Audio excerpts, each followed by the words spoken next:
It is the year 2005. The treacherous Decepticons have conquered the Autobots' home planet of Cybertron. Cybertrons! Of Cybertron. Cybertrons! Of Cybertron. Of Cybertrons! Cybertrons! Of Cybertron. Cybertrons! Of Cybertron. Of Cybertrons! Cybertrons! Of Cybertron. Cybertrons! Of Cybertron. Of Cybertrons!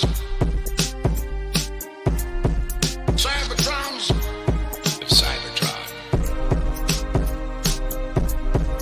Cybertrons! Of Cybertron. Of Cybertrons! Cybertrons! Of Cybertron. Cybertrons! Of Cybertron. Of Cybertrons! Cybertrons! Of Cybertron. Cybertrons! Of Cybertron. Of Cybertrons! Cybertrons! Of Cybertron. Cybertrons! Of Cybertron. We now return you to the children of Primus.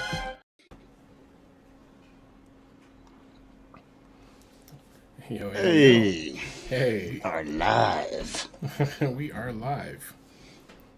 It feels like it's been a minute since you've been here.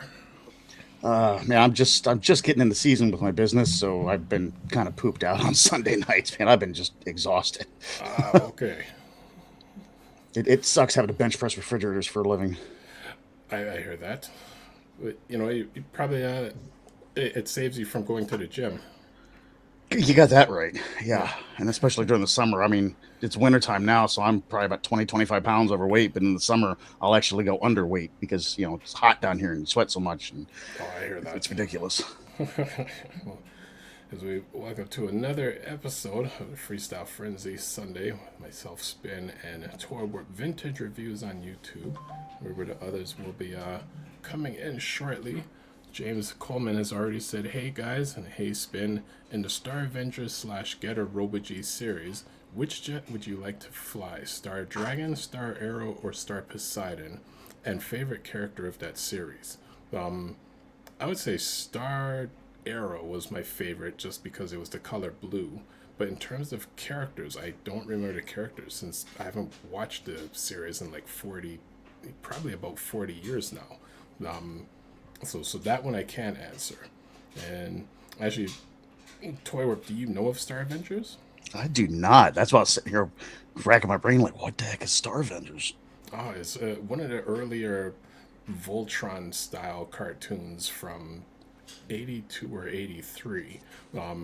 And funny enough, they were actually combiners. So, years before any of us started using that term. And it was 3 jets, like the same Japanese style of animation as Voltron. And it was 3 jets that could combine, and depending on the formation of the jets, it combined into 3 different robots. 3 different robots. I can look this up real quick. And James want to turn me on to something cool here. and because it's in the earlier anime style, essentially it's like Voltron, where the robots aren't sentient, so it's only the personalities and functions of the humans driving these robots. Okay, I've never seen the cartoon, but I've seen the characters before.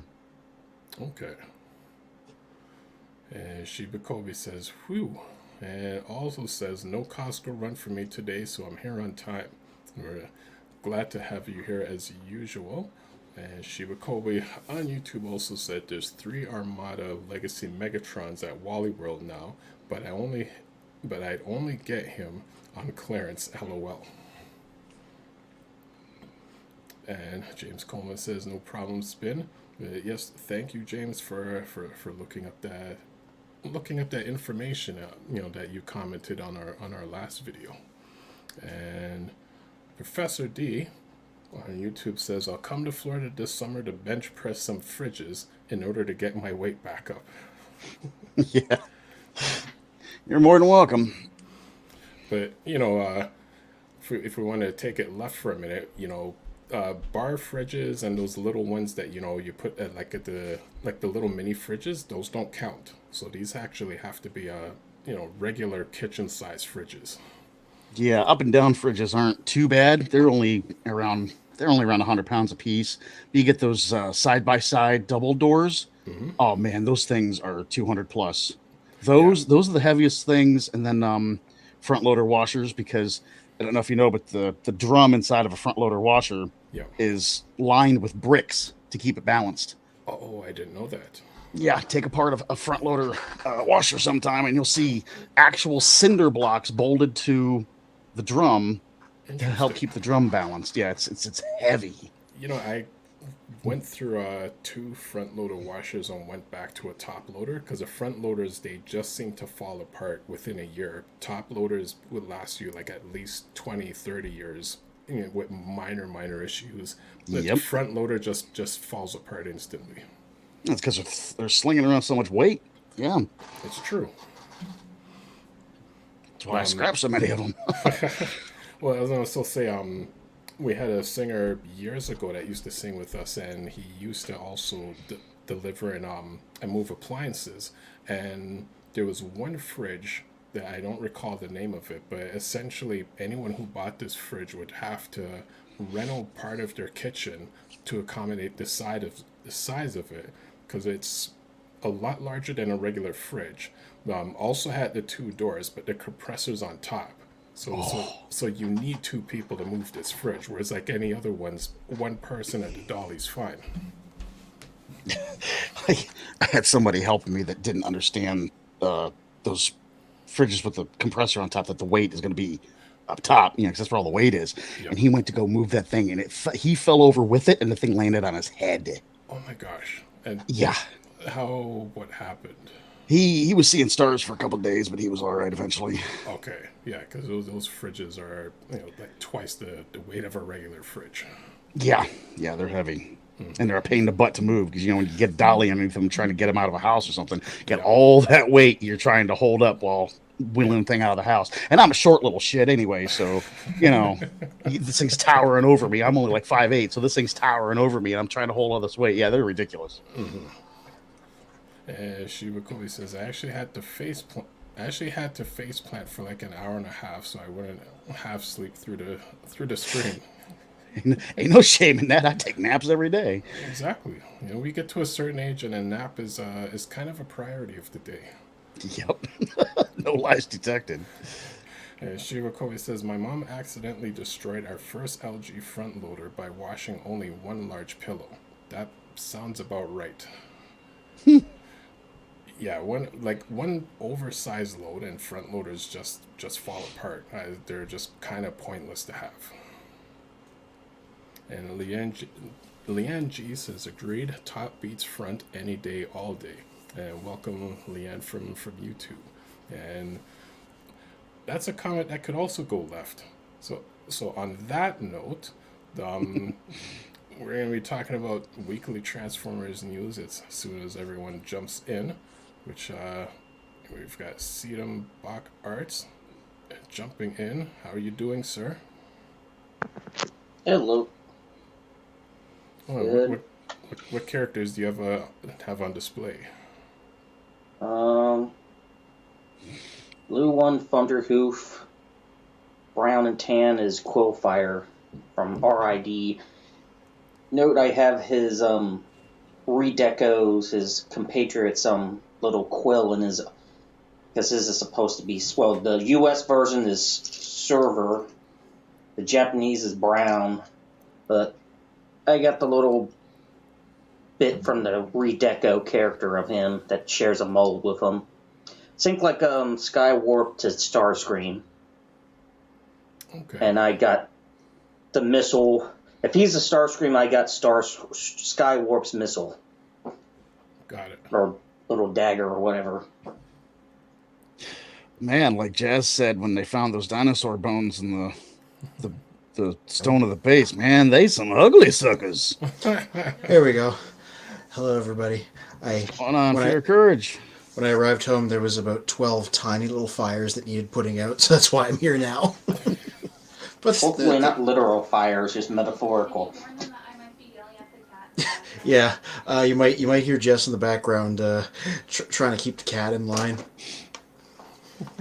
She was fixed earlier this week, so we have to try and keep her confined so that she doesn't like bust her surgery stuff open, and she does not care for that. I can't say I blame her for that, but several of those fires were indirectly from her.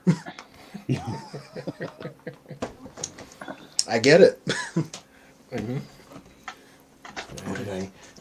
Shiva Cody says Mom likes the front loaders because they're not as hard as close as the top loaders.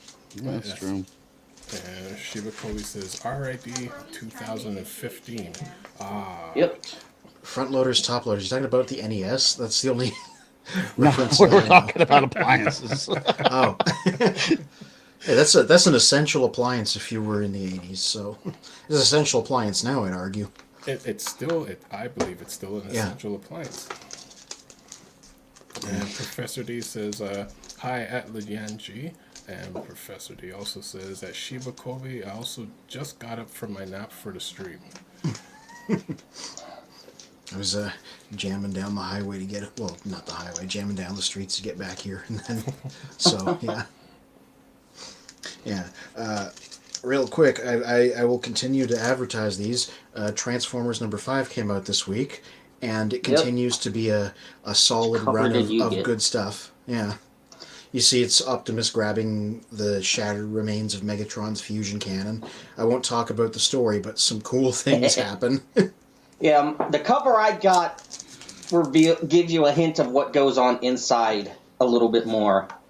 Yeah. I think So what's going to happen is issue 6 I'm going to grab my copy. Yeah. Issue 6 is the end of this story arc, because that's how they always do them these days. They do them in batches of 6 so then they can put them in a trade. Next story arc, Daniel Warren Johnson will still be writing it, but he will no longer also be drawing it. They're bringing in another artist to do the art, which he's done a couple covers, so we know he can at least match the style. At first I was like, well, I think the synthesis between art and writer here is what makes it so good. But also, doing both seems like the kind of thing that would burn you out quickly, so I'm like, long as he keeps writing it, if somebody else needs to start drawing it, sure, you know? Mm-hmm. Yeah, everybody read these. They're really good. I'm just going to keep plugging those to the end of time. Nice. And James Coleman says, hey, Fear of Courage, what's up? I believe I went through what's up. Oh yeah, there's the alternate cover. Yeah, bring up Sedum's pick here. Here we go. Oh, that's a little bit spoiler-tastic if you can make it out. Yeah. Then also this came out recently. Oh, they brought back Thundercats? Nice. I didn't know that. What company was publishing them? Dynamite. They also do a Gargoyles comic. Oh, okay. Ooh. Oh, like Gargoyles as in the cartoon from the 90s? Yeah. Yep. Nice, okay. Yeah, and trying to find a good shot of the interior art. The Panthro and Tigra. Tigra has the stash going on. He has the porn stash. I like to say. And it's more based in the 80s cartoon, but there's like a moment where like Panthro is like training Lion-O and he says, I'm not just your inventor, I'm also your general. And I feel like I don't remember him being a general in the 80s series, but in the 2000 series he was. And then there's this moment where the twins, Tigra was hunting some bunny-looking thing. Chitara pops up on him, scares it. And then the twins are trying to catch it for themselves, i.e. steal his catch. And they were a pair of thieves in the 2000s show.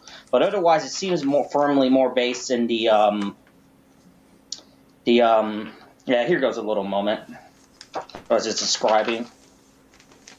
So yeah, you got Tigra's up here. He sees the bunny. He's sneaking up on it. He tries to get it. Chitara pops in. And then the twins doing twin stuff. Trying to steal his shit. Well, anyway, one more thing I want to highlight from here. Shout out to them giving RC this as her car mode. It's a made-up, sort of Lambo-looking 80s supercar. Nice. Her robot mode still looks familiar, but this is what they had her, change into here.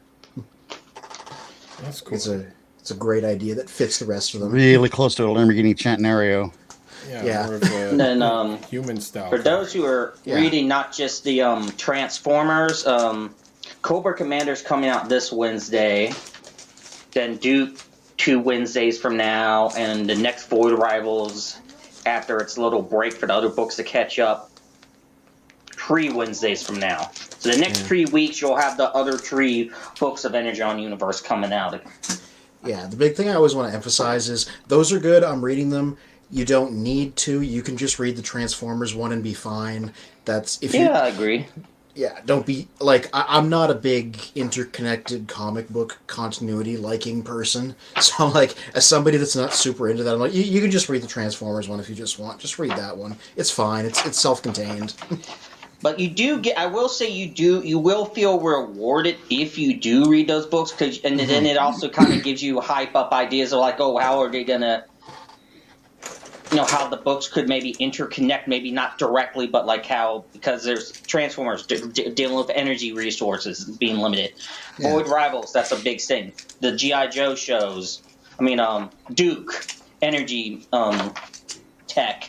Is a big thing in all of them. Well, hence, I guess that's why they went with the Energon Universe title, but... Yeah, it's rewarding but not essential, and that's what I appreciate about it. As a Decepticon jumps in, let me just quickly catch up on the comments. Hello. Hey, Professor D says, at Steven, that Thundercats comic looks cool. Let's make a motion comic. I'll do Lionel and Panthro, and Spin can do Tigra's voice. Yeah, that's Spin's face. I'm just thinking Wait, Tiger's... But anyone who doesn't remember from the 80s Thundercat cartoon, if anyone had watched the Cosby Show back in the day, the grandfather, which I believe was on Dr. Huxtable's side, the grandfather was the voice of Panthro in the 80s cartoon. Sick. Panthro had a really memorable voice. Like, wow, Yep. his voice was so booming. Exactly. And James Coleman says, at least fair courage, when you took out the fire, you kept your jazzing cool. Thank you. I like to hope I did. James Coleman says, hey, Micah, how's it going? Hey, James. Good man. Hope you're doing well. Professor D says, second thought, Anthony should do Lionel. He's blonde and he's got the youthful voice of our cast. Yeah, I will say I'm a fake Thundercats fan. I have not watched any of it ever, so that makes me feel better. Well, maybe I can bring something fresh to the role with no preconceptions. You know what I mean? They start with a little bit more clothes than the 80s cartoon. Just a little bit more clothes. That's good. Oh, did the comics release already? I heard about those. Yeah, it came out this month, and then the second issue will be... See if it says specifically in the back. I know it comes out next month, but I don't know offhand the date. Nope,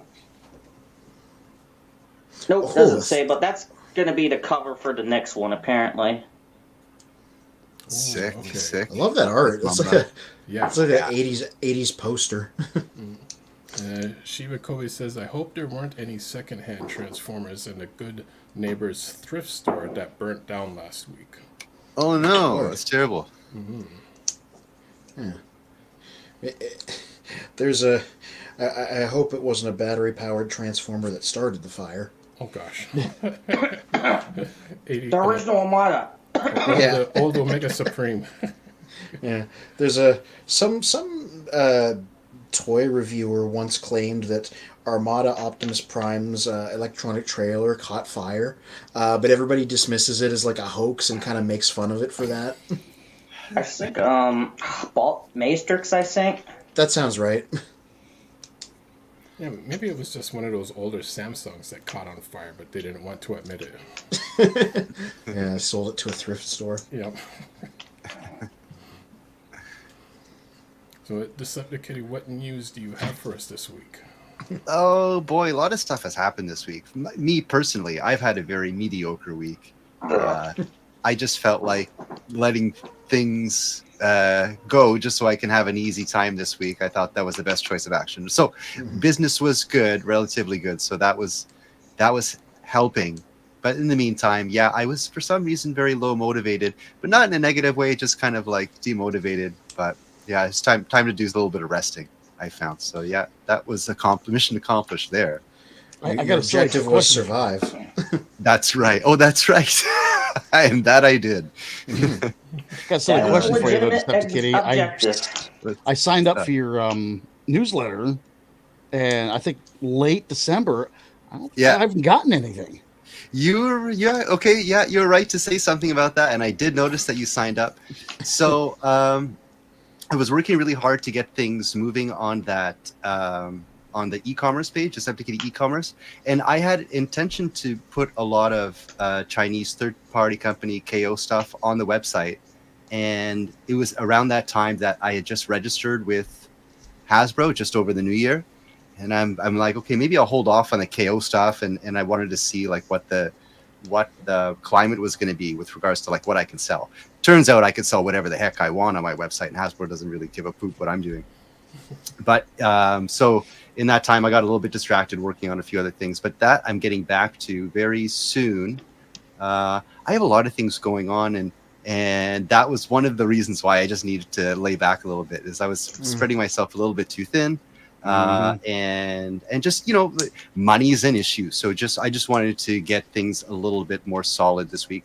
I had some also money issues this week, but like, to be able to cover for things like that, like I just wanted to make sure I have some good overhead. So, but things are rolling in that direction, and I'm getting back to posting stuff online, products and stuff like that.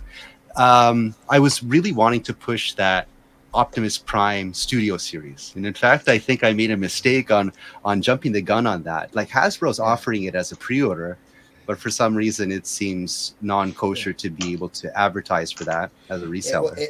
Everybody thought they were going to announce it during the HasLab stream, and then they didn't. So I think you weren't the only one that was kind of taken aback by that. And you made a good point that why would they shine a spotlight on something else when it was the HasLab? That was the centerpiece of the whole thing.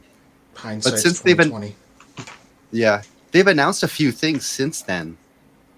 And I asked Aaron Archer, but I didn't get a reply. Like, how soon is too soon to market a figure that's being released?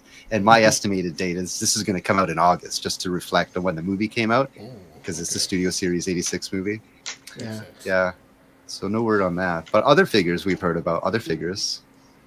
Yeah, it's kind of like a weird limbo situation where everybody knows they exist, but they haven't been acknowledged by the company as existing yet. So that it's not really like... So they're sort of in this limbo, and I guess that makes like advertising them kind of weird. It is actually really weird. It's kind of it's weird how Hasbro presents their resellers page. For example, this Studio Series Optimus Prime, it's not labeled Studio Series Optimus Prime. It's labeled with the UPC code. And then if you look online, you're able to look up this UPC code, and lo and behold, it's a copyright placeholder for Studio Series Optimus Prime. And that's how I know what is being added to my basket, like this arbitrary, a leader class, commander class, arbitrary commander class figure. So even figures that are out, Tidal Wave is another one. It's never had a label, and it's already sold out. It's still something like Titan class, no name, right? So Hasbro is a little bit strange on that side. Like the resellers left to do the research, and for Tidal Wave, I have to get my own images from Walmart.com or something like that. So yeah, very strange how I have reached out to Hasbro. I haven't filled out my first order yet with them, so they're a little bit slow on getting things rolling because they're just like, okay, you make an order, get serious about your order before we can answer all these questions, because I do have a lot of questions, and I'm a little bit hesitant to ask everything at once as well. Well, I have a thought on that. I'm just going to catch up on the comments for a moment. Let's see, she already said that. Shiva Kobe says, I did get a few Transformers there in the past, but the last thing I got there was a G1 Surprise My Little Pony. No, it was a deliberate arson that started that fire. Oof. That's bad. Yeah. Someone mauled it. On top the window? Wow. Okay. Thrift store. Why? Maybe it was an employee that got fired, but the opinions expressed on this channel do not reflect on the incident that occurred. Yeah, is it wrong that I'm immediately like, what did they do to make them that mad? Instead of like... At 1 a.m. on a Friday night. Interesting. Weird things. You never know. For example, there's this quaint Indian restaurant on the corner here, and there was a terrorist bombing in there. During dinner. There's some sort of family terrorist related issues, like, I don't know, Tamil tigers or something related. You never know what the possible reasons are behind some of these things. And James Coleman says, Spin should be voicing as Panthro. Dang, blasted, as the original voice would say.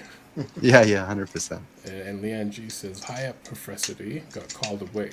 So the one thought I have, in terms of Hasbro not officially announcing that version of Optimus yet, at some point between now and the movie, are we going to see those YouTube channels that, apparently are not supposed to have things before the public? Are they going to end up having these characters and reviewing them? PvP. Yeah, let's not mince words. It's usually Prime versus Prime. I want to know where this man gets his income from. It surely can't be just YouTube views. Yeah. I think definitely, by the rate that Hasbro is not releasing these images, it seems like it's up for Prime versus Prime to release these. And he probably has a direct connection with the guy who's taking them from whatever factory they're coming from. So, yeah, likely I'm going to see it from him before Hasbro, by the way it looks, which is strange. It's kind of Hasbro's fault, although maybe there's a good reason for it, considering they just announced they lost $1 billion in this first quarter or fourth quarter. Yeah, I mean, I don't foresee this happening, but maybe too, there's always the outside chance things could get canceled, which does happen, right? Mm-hmm. Everybody, the infamous buzzworthy Bumblebee, Hound, and Hatchet, which everybody talks about as being canceled because they were never actually properly announced. The same thing, right? People just found the images in the listings. They never actually got released. They didn't even announce they were releasing them. So I guess maybe it's a little bit of insurance in case things don't come out, which it would have to be something apocalyptic for them not to release a big Optimus Prime toy, but still, it's probably just like a blanket policy. Mm-hmm, mm-hmm.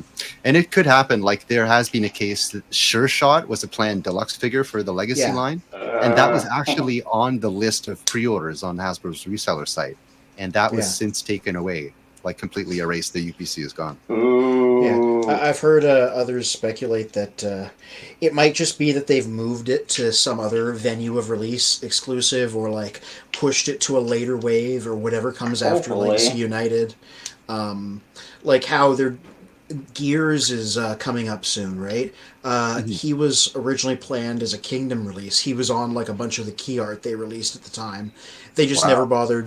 We don't know how far they got with him, but he was on the promo art, and they apparently never released him, and he's only just coming out now. So yeah, that's a while. Well, in that case, or that logic, maybe we'll get that Polar Claw too. Yeah, Polar Claw from Beast Wars was also on that poster. So a lot of people are salty about that. That's right. Yeah.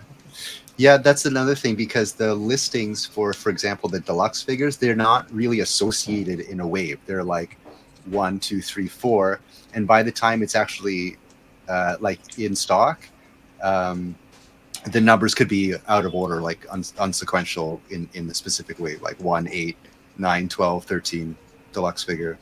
Yeah. Cool. Professor D says, okay, fine. Spin can be Panther and Tigra. And I'll do Jaga and Mumra.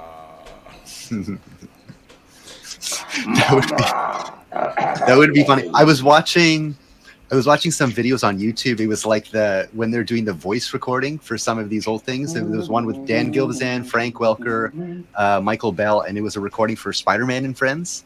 And it's funny to hear one actor, Frank Welker, like play multiple characters, especially like when they're the only two people having the dialogue. So if you're doing Panthro and Tigra, that would be hilarious. I would like to actually see that. This video I've seen a few times floating around of Frank Welker during the recordings for The Lion King, because he did all the animal noises. And he, first of all, he has a big mustache for some reason. I guess that's just how he wore it at the time. But he was doing a really realistic lion roar, and he had an aluminum trash can in his hand right next to the microphone, and he was like reverberating the roar off the trash can. And it was kind of funny to look at, and it was just this incredibly realistic, like very fierce lion roar. And then he finishes and he puts it down, and like in a very meek voice, he's like, "Was that good?" It was just like really funny to watch. Yeah, guys. Just switches from like a lion's roar to like the Fred voice, because that's his voice, but like really meek. Yeah, I can imagine someone else that like that is Spike Spencer having to do all the screaming for Shinji Ikari in the old ADV dub of Evangelion. Is I'm a teenage boy that hasn't really had puberty yet. Perfect. It's really wild to think that the same person that voiced Megatron also voiced freaking Scooter from GoBots. Yeah. Frank Welker is so amazing. He has such a wide range, and sometimes it's hard for me to identify, is that Frank? And there was something I was listening to, and I was trying to like pinpoint like some of the inflections that characterize Frank's voice. I forget the voice he was listening to. But was there a realistic animal in this animated movie? It was probably him. Yep. Yeah, totally.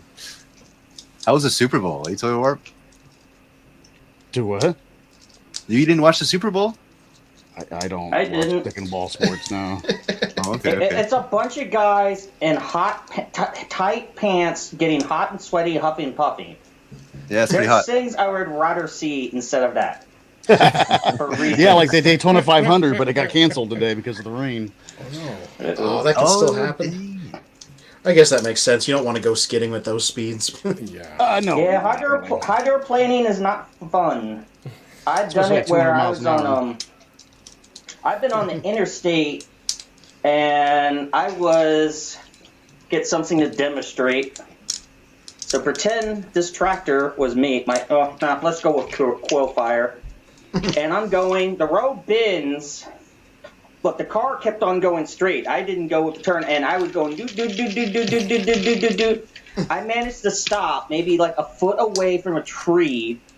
Was facing the right direction of traffic in order to get back on the road without having to turn around or anything. That's some Final Destination business there. Yeah, I was very lucky. And the girlfriend at the time, because I was picking her up from her job, because she had her first job, but not her. She hadn't gotten her first U.S. license yet. She's like, "Oh, let's just stay on the back roads on the way back home, not even getting on the high-speed interstate and anything." We're like, "Nope." I'm like, "I agree."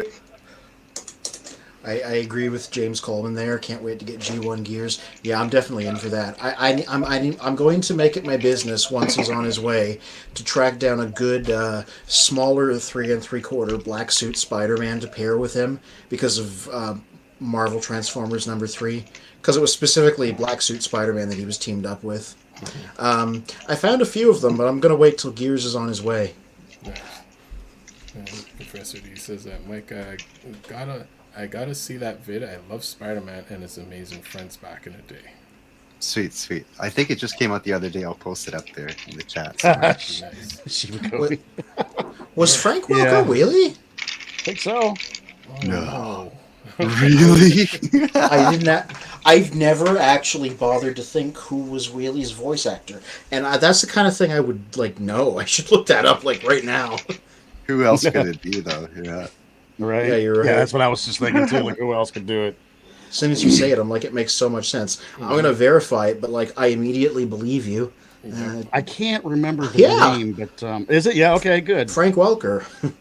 I just looked up his Transformers wiki entry, and they always say who the voice actors were when you get to each like fiction section. Well, the Gem cartoon from the 80s, apparently the woman who voiced Gem, I can't remember her name off the top of my head, is coming to a RetroCon thing here in Florida. But she also voiced Sick. Prime's girlfriend Alita 1? before. Oh, sick. Ariel. Ariel, thank you. Yes, Nice. she apparently voiced Ariel, so I'm gonna get her to sign some of my Transformers poster. Sick. That's awesome. That's I have a awesome. friend who's a huge Gem fan. I mean, like I know she would, would love to meet that voice actor if she had a chance. Speaking of autographs, Yeah, how's your con? two weeks ago I didn't come on because I was just so exhausted from going to MegaCon. Imagine Comic-Con just with a lot of famous people there and a lot of movie stars and stuff, and you getting to meet them all and everything. So while I was there, the main reason for going there was the Days of Thunder stuff I have. I had it signed by Carrie Elwes, right, and Randy Quaid. Funny story about Carrie Elwes, though. I had to wait 4 hours in line to, get to meet him and get his autograph and stuff. And, they're the star. They're supposed to make it memorable for you. I made it memorable for him because he was blown away. No one had ever brought him anything Days of Thunder to sign, right? And he never knew that the toys from the toy line existed. He never knew they were a thing. And he was so fascinated by it that he was asking me all sorts of questions about the toys and took pictures with his personal phone so he could get some. See. No joke. That's That's great. That's awesome. Yeah. That's cool. And then it was really weird, too, because it took 4 hours to get through Carrie Elwes' line. When I went to go to Randy Quaid's, it took 4 minutes to get through. I don't think he remembers being in Days of Thunder. I put the stuff up in front of him, and he's just kind of like, what? Isn't he a little loopy? I think he's a little loopy, right?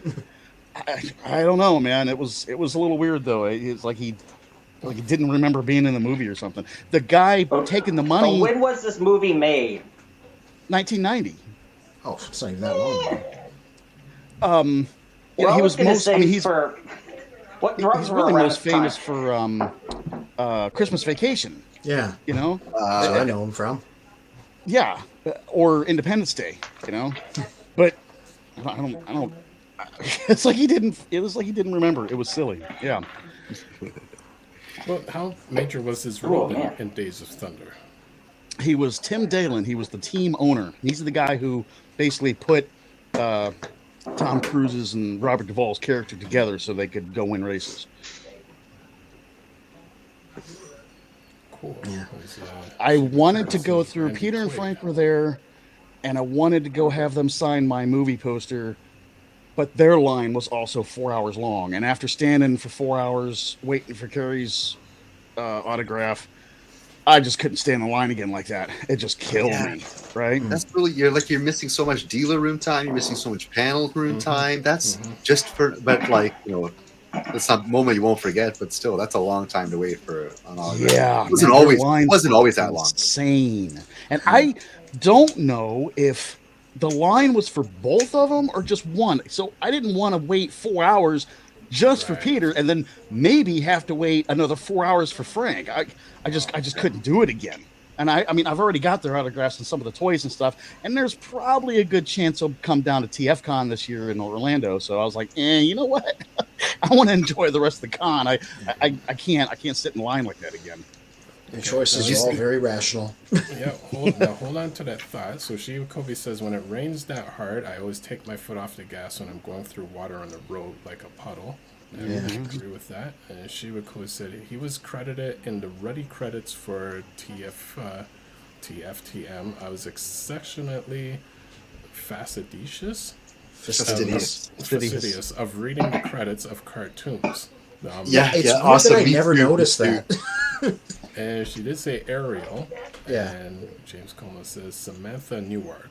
Yep. Now, Sorry. didn't Gem have different voice actresses for the speaking parts and the singing parts, or am I remembering that incorrectly? Oh yeah, yeah. They had Probably. multiple people come in and sing the songs for the cartoon.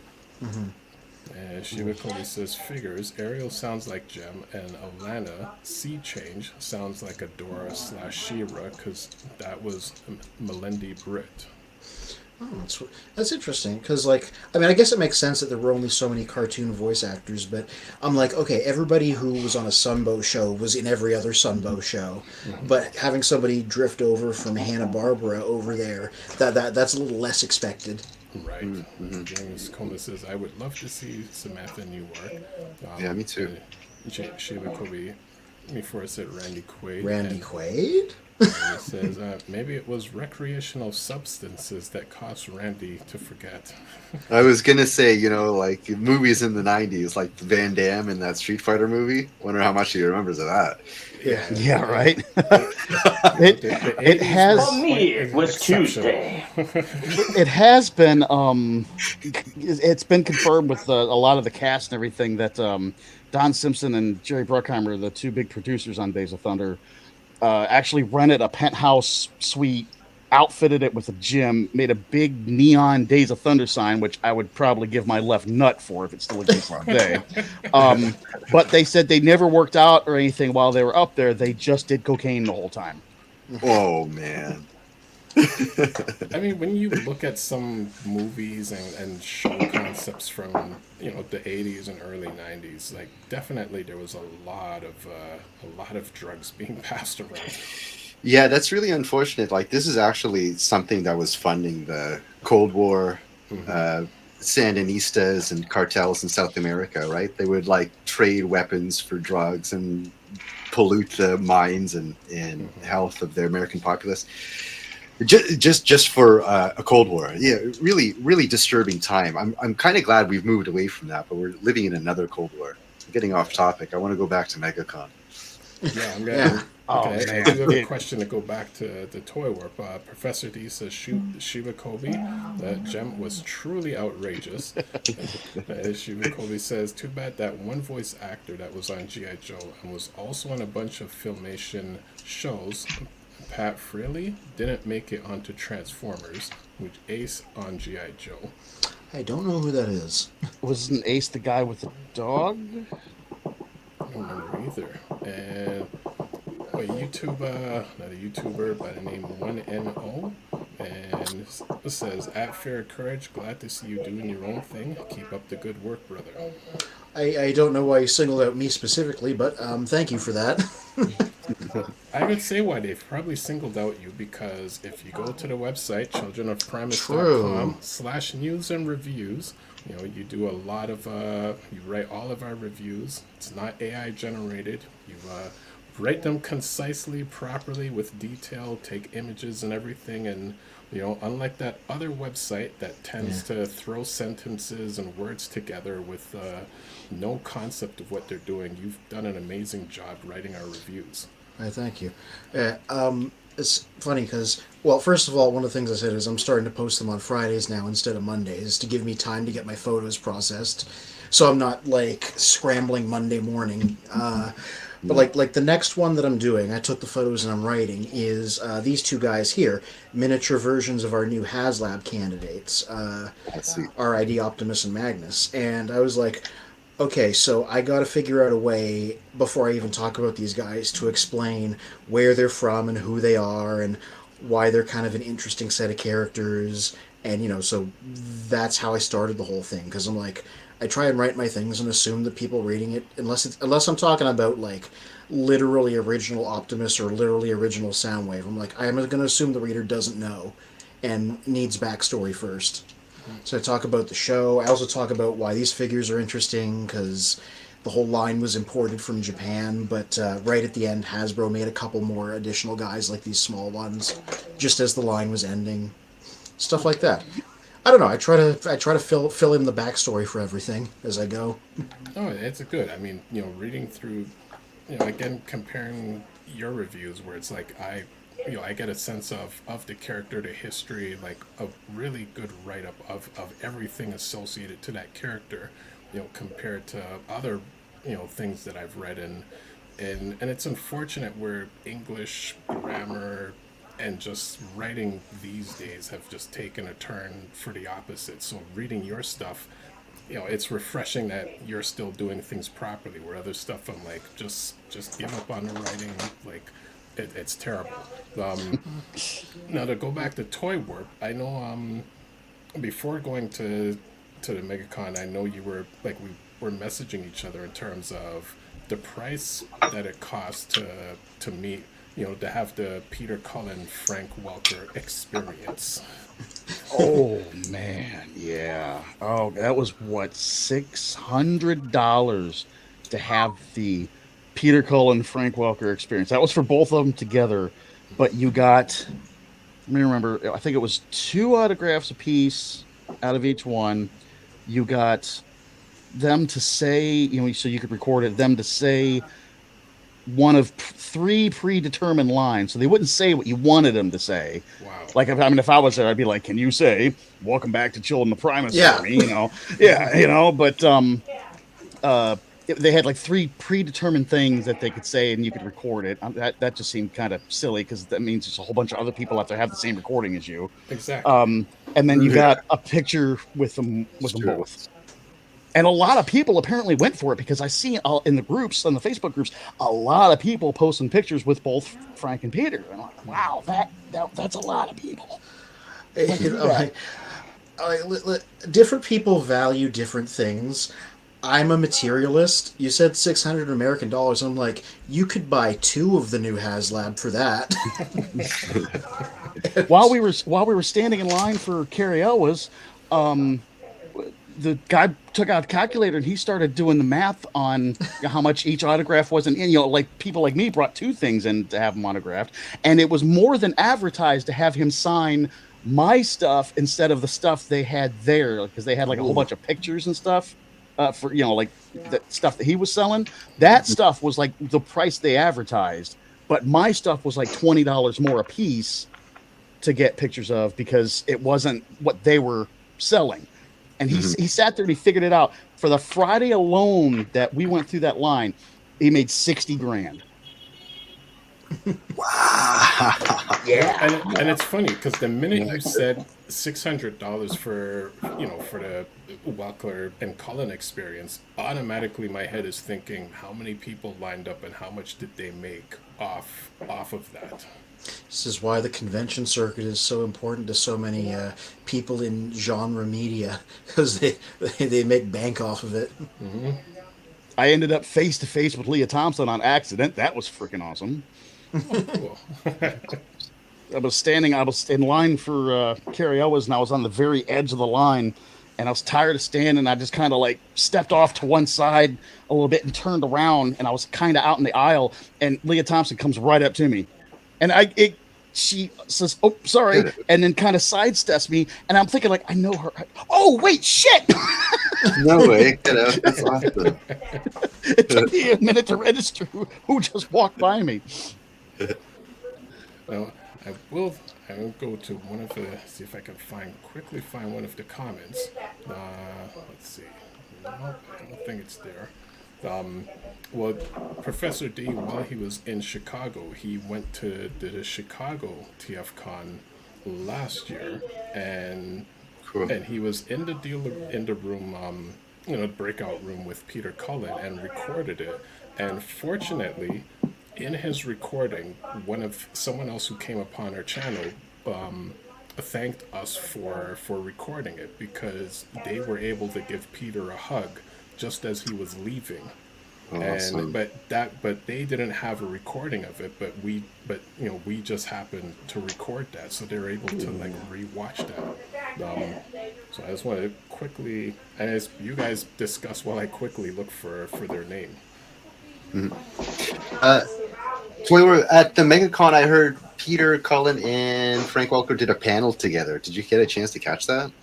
No, because the panel was extra too, and I kind of blew my wad on the autograph stuff. You Understandable. didn't get into the panel? Actually, no, because I've been to so many panels with them at BotCon and stuff before. You know, I Yeah. mean, it's nothing new for me to sit and listen to questions, ask questions. I mean, it's just nothing new for me. Yeah, if it Yeah, isn't totally. money, it's time, basically. Yeah, the time was a big factor too. Yeah. So I heard somebody asked them, "Are you going to be cast in the new Transformers One movie?"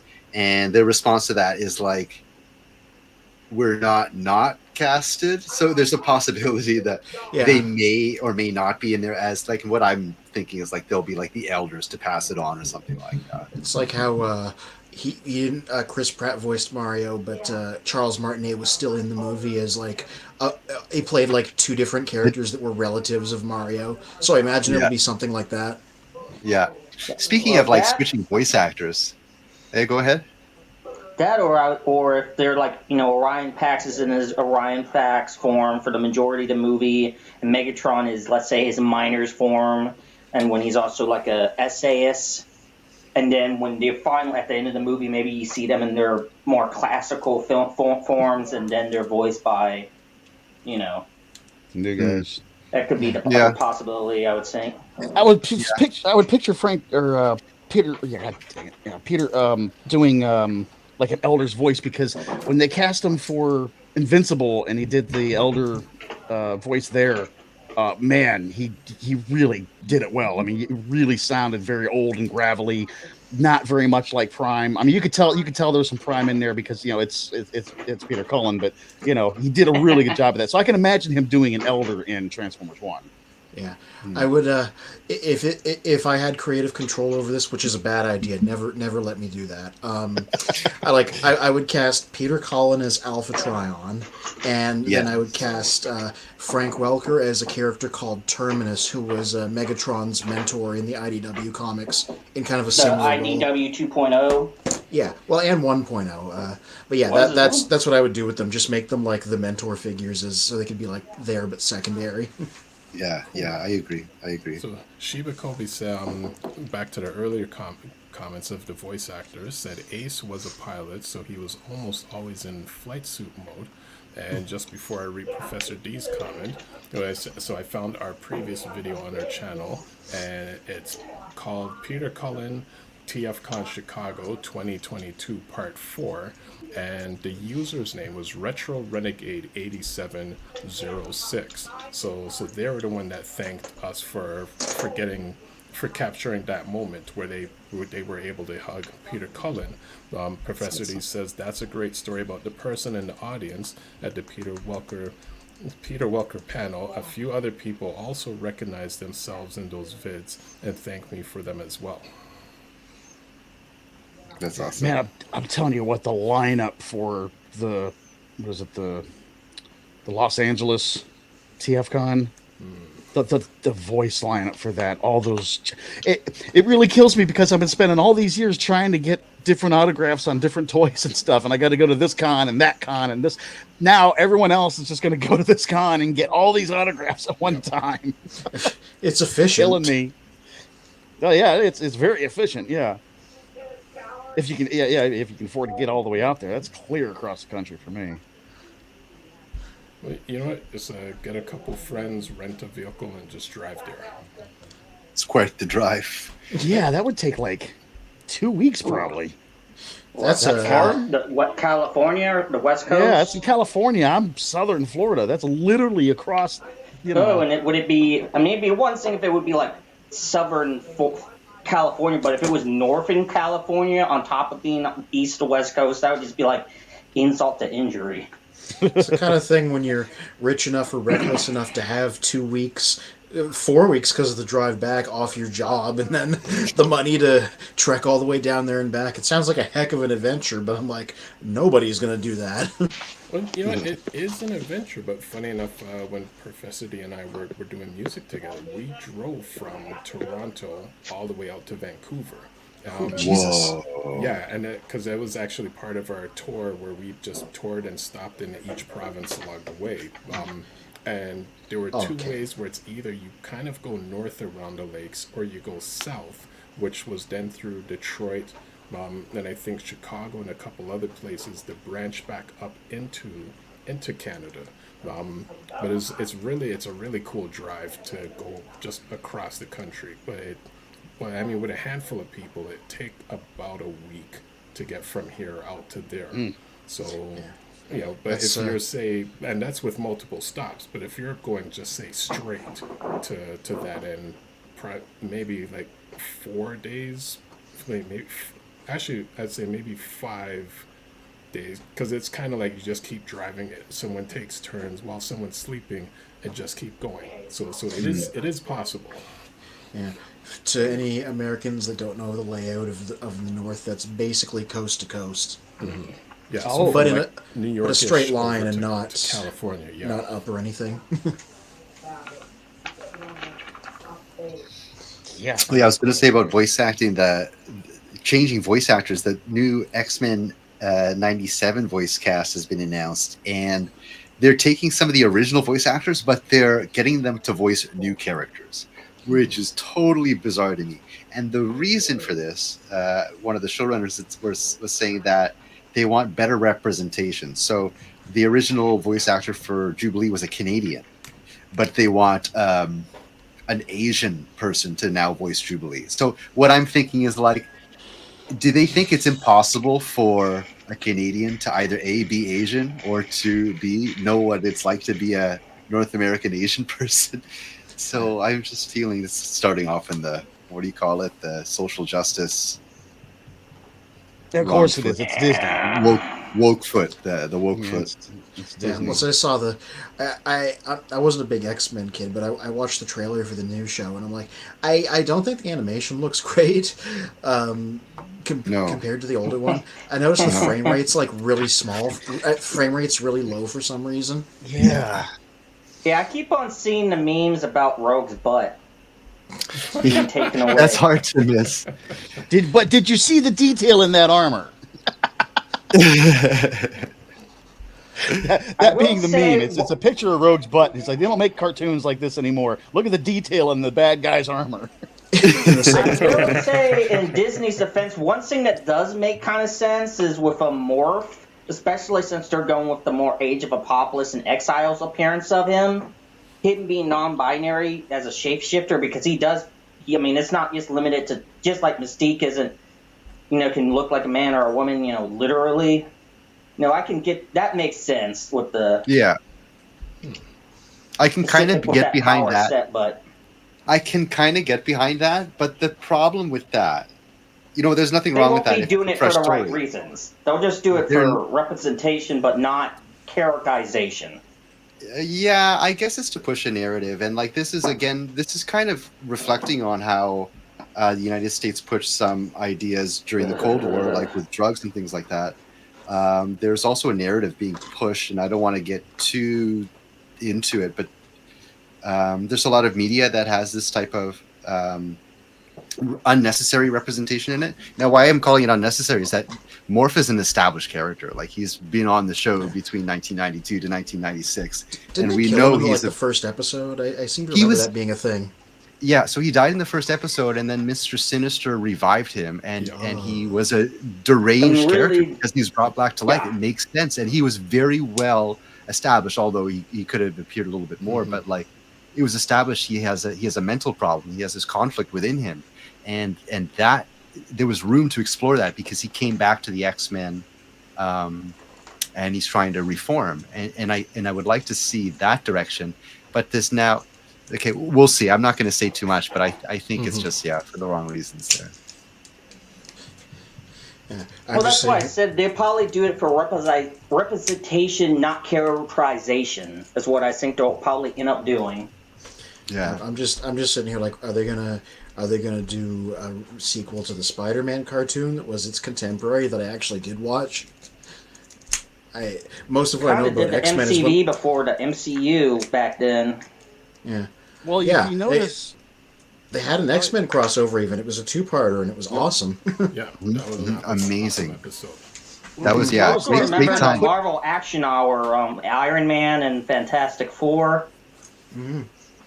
Like that toy line for those Iron Man toys is why I call Kingdom and Seeds Ultra Magnus 90s Iron Man. style opera magnets because they have the snapped-on armor pieces. Yeah. That you put over the main figure. It's a good time for cartoons, but definitely Spider-Man and X-Men were the two big ones for Marvel at the time. Yeah. You were about to say? Oh, I thought it was kind of weird that Disney kind of laid all their MCU cards on the table when it comes to, because the week Madam Web released, that it only got like a $6 million first day, which was just abysmal. Mm-hmm. They also announced what it was, a Fantastic Four, and then they announced Deadpool. It's just wild that, other than Deadpool, I mean, everything else is just no one really cared about. Mm-hmm. Yeah, well, they're trying really. They're trying really hard to keep teasing that a new version of the X-Men is going to happen in like movie form. Like, okay, maybe that'll interest me. I mean, I'm like, I'll show up for Deadpool. I'll show up for whatever else they want to do with Spider-Man. Maybe I'll show up for X-Men, depending on what they do with it. That's about the extent of what I care about right now coming out of them. Mm-hmm. I don't think I've seen any of the MCU movies in theaters. Like, is that right? Or just recently? Even like Endgame? I mean, wow, dude. That takes determination. I didn't see Endgame in the theaters. I kind of jump on things a bit later when like when everyone's like watching something and it's all popular now. Like I'll watch it like months or a year later. So a lot of MCU stuff I watched at home. I will say I red box a lot of MCU stuff. Mm-hmm. Quote unquote streaming. That services. And the DC animated films. Yeah. Well, I will say that it is true that like I unless it's like a really good MCU movie, all of them I just saw them one time in the theaters and then like never again after that. So maybe your approach is equally valid, I think, because of that. So, 1-0 on YouTube says, y'all think we're gonna see RID 2002 or more Armada figures in the Legacy line? Who would you all like to see? Let's go Rail Racers. Well, Red Alert. Yeah. First of all, I think they're definitely going to do more Armada stuff because people seem to like that. And yeah, I do think they should do Red Alert because then they'll have the full... Well, he's one of the first original three Autobots. Yeah, then. I was going to say, then they have the full playable cast of the PS2 game that everybody knows and loves. That too. Because it was Optimus, Hotshot, and Red Alert as the three guys you could be. I'm going to presume they're going to do a lot more RID stuff now that Omega Prime is funded and they can sell people things to go with that. There's another reason why I thought it was kind of odd that it was a thing, because they haven't released any... Well, they did Scourge in the Velocitron line. He's a RID character. Oh, yeah. And that's the only RID guy they've done. And everybody that looks at the new Shadow Striker can tell that they're going to retool her into Sideburn because she has the exact same body plan as him. So I'm guessing we're going to see more of those guys to go with the HasLab in the future. The same way they did the Autobot Brothers. Yeah, the same way they did like Deathsaurus and Galaxy Shuttle and stuff when Star Saber came out. Jace Coleman says, Cal Dodd will always be the best voice of Wolverine. Met him at Windsor Comic Con years ago. Sweet. Yeah, I don't know who's voicing Wolverine. I don't think it's the same person though, unfortunately. Yeah. I haven't looked into it at all because I don't really know much about the old X-Men cartoon. Well, it's not a hard voice to do, bub. Yeah. I have actually, like, just from the preliminary, and I don't like to make judgment before things come out, but unfortunately, because this was so close to my Disney childhood, makes it so easy to do that, though, so don't feel bad. Yeah. Yeah. I'm checking out of this one. I'm not even going to humor it. I'm not going to watch it. I have my memory of my 1992, 1993 experience. I don't want to ruin that. Like, it was a good show. Let's just leave it like that. That's the way to do it. Better you just say you're not going to participate in something than to just, like, hate watch it and just become increasingly bitter and angry. That's not good for your, like, soul, you know? Yeah. It's just not for me, and I can accept that. They're doing it for a new audience, and that's fine. Yeah. A lot of people said the same thing about what was it, Matrix Revisited, the fourth Matrix movie that they did, two years ago? Yeah. A lot of people said that about that, yeah. I also heard watching that.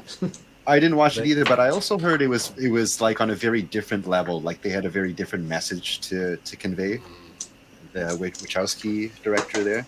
So I think, and I believed it, although I didn't see the movie. That like the message may have gone over people's heads.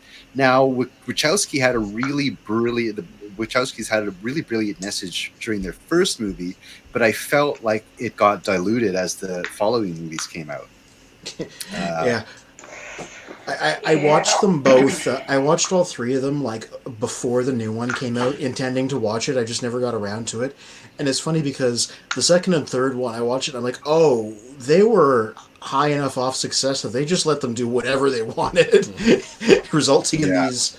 Yeah. I said the second one reminds me of the Phantom Menace because it is compared to the original, it's a very like complicated, talky movie, which is like what Phantom Menace was. So, and I don't even hate Phantom Menace. This is just an observation. James Phantom Menace, the Batman animated one? No. Episode 1 of Star Wars. Yeah. Oh shit. The novelization of that was actually pretty good. It went into way more detail than the movie could. Yeah. Because obviously it could take it more time with it. A lot of them are like that. Alligator cotton. I'm thinking of Mask of the Phantasm.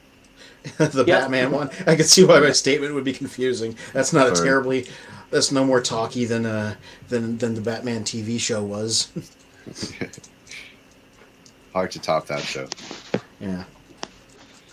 Torwarp, did you have a Murder Prime moment that you wanted to mention? Oh, yes. It says his voice getting deeper. Yes.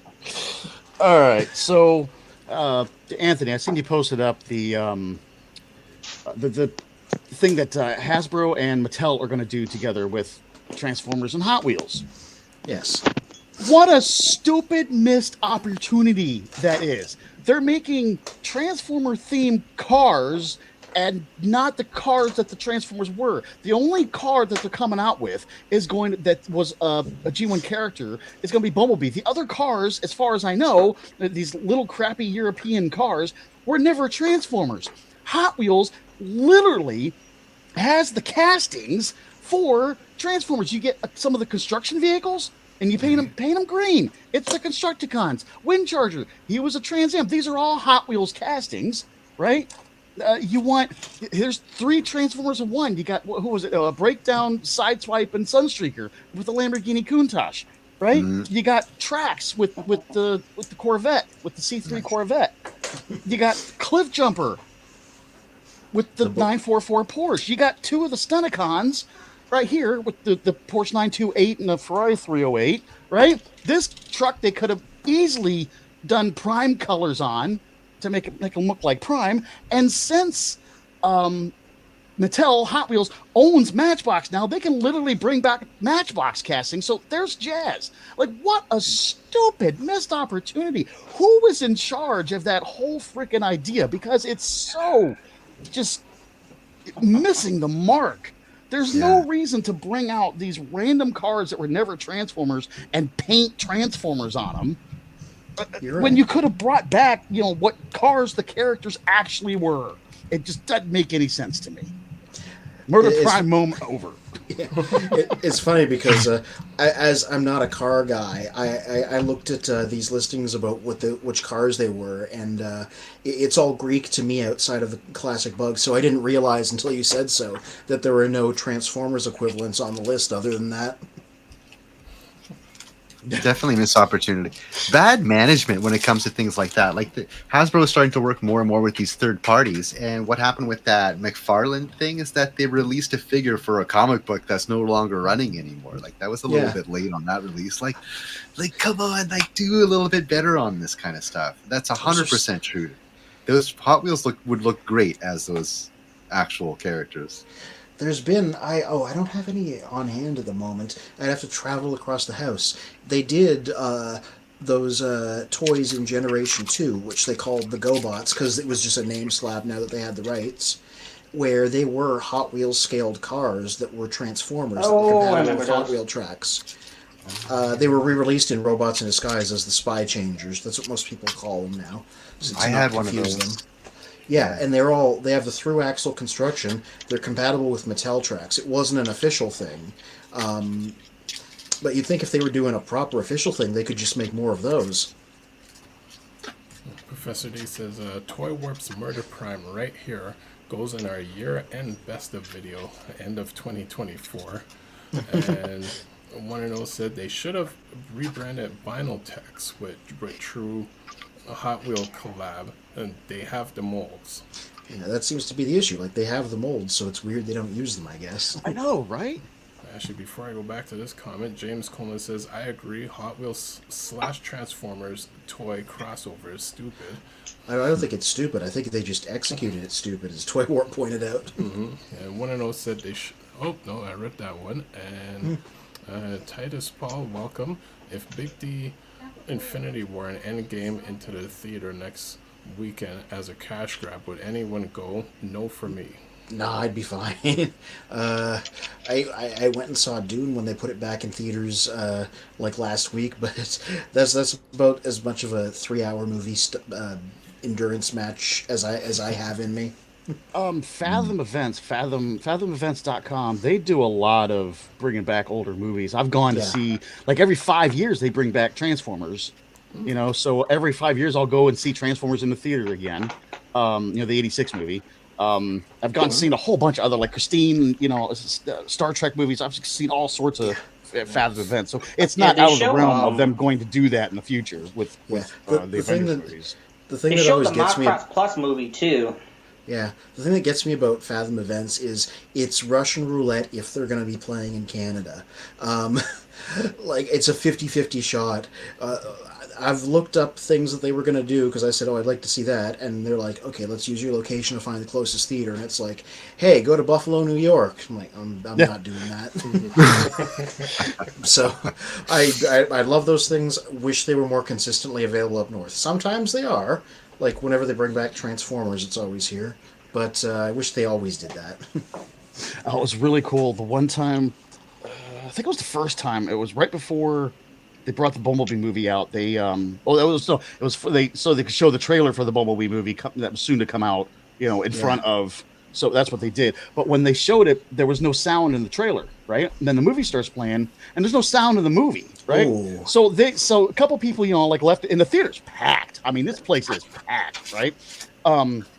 So a couple people went up front to go try to tell them, and they probably got, they got clear to, I think the Danny and Hot Rod fishing scene. Before they realized, before they corrected it, this guy had on his phone. He brought up the movie on YouTube or something. And he was trying to get get it in sync. phone and get it in sync, and he did a pretty good job. Awesome. It was pretty epic, actually. That's a true fan right there. Yeah. I feel like and the 86 movie, because when I did go see it in theaters, I remember it gave me a headache because of how loud and energetic it was, and that doesn't usually happen. So I feel like it is too powerful for modern, really good theater quality. Like, it needs to be scaled back a little bit. See, that's weird crazy. Because when I saw it, I saw so much more. You can see so much more detail on the big screen. Yeah. Then you can't. I mean, stuff I didn't even notice before. I mean, I'm looking in the background and stuff's going on, because it's so much, all the detail. I'm like, wow, I never noticed that before. Whoa, it kind of blew me away how great it looked in theaters and how crappy it looks at home. Mm-hmm. I saw it in theaters once at BotCon 2000, I think 2000 or 2001. They did a showing of Transformers the movie, and it was the first time since 1986, supposedly. Yeah, that was some 23 years ago. I was at TFCon one year. They showed it there. I wasn't even planning to. I was at a panel, and they just immediately started up afterwards. And somebody 2-3 seats next to me was saying every line as it was happening. Oh my god! That's a disclaimer before you start the movie for Transformers fans. That's the disclaimer. Do not repeat the line. And I remember, I got up and went to the other side of the room specifically because of that. I was just like, look, I could probably do that too, but I'm not gonna. As a matter of fact, when I When I went to go see it in theaters, they said that specifically before they put the shoe on, before they put the movie on. Just like, don't. Yeah, just don't.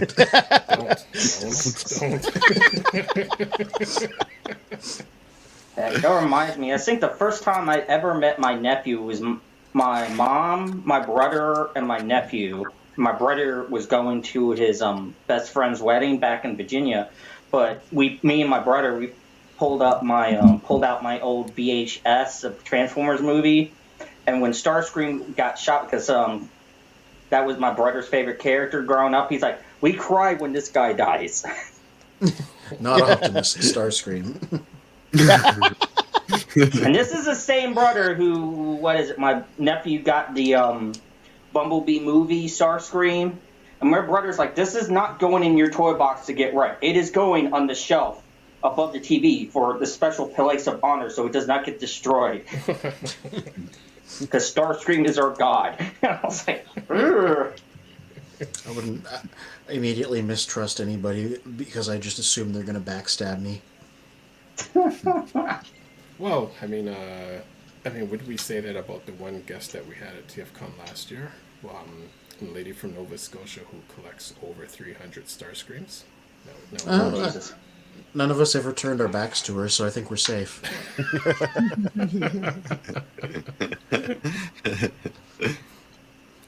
D has a comment here. Spin equals banner. Toy Warp equals Hawkeye. Sadombach equals Happy Hogan. Oh, Happy, yes. Decepticon equals Stark. Equals fucking Parker. Orlati equals Thor. Professor D. Nice. Is Doctor Strange. Doctor Strange. And Bill, who isn't with us this evening, says Bill is the thing. That's such a good casting. That's very good casting. Yep. Bill's still recovering from the Super Bowl. Well, I mean, there was one meme that was going around because it's funny. Someone would say, "Oh, nobody wants to be Hawkeye," but apparently, every time Hawkeye teams up with whatever team, that team always wins. Heck, I could do Hawkeye. I did traditional archery growing up. Nice. Yeah, Hawkeye's pretty solid in MCU, and looks like he might be doing a comeback there now that Jeremy Renner's recovered. Yeah, since he's had that accident. Okay. Oh no, they brought out the new Hawkeye girl, the new archery girl on Haley Plus, Steinfeld? and that's going to be the new replacement character for Hawkeye. He's not going to do any more Hawkeye. Oh, no. Oh yeah, with the new Avengers, I guess. Okay. Right. Yeah, that's a little bit up in the air. Like they've canceled the X-Men comics recently, so there's going to be a lot of changes, a lot of things, unexpected changes. I guess. Did they? Well, that's more with the X-Men comics. That's because they're gonna get done. They're winding down on the Krakoa era of X-Men comics, and they're gonna be doing whatever the next era run of comics they're gonna be doing.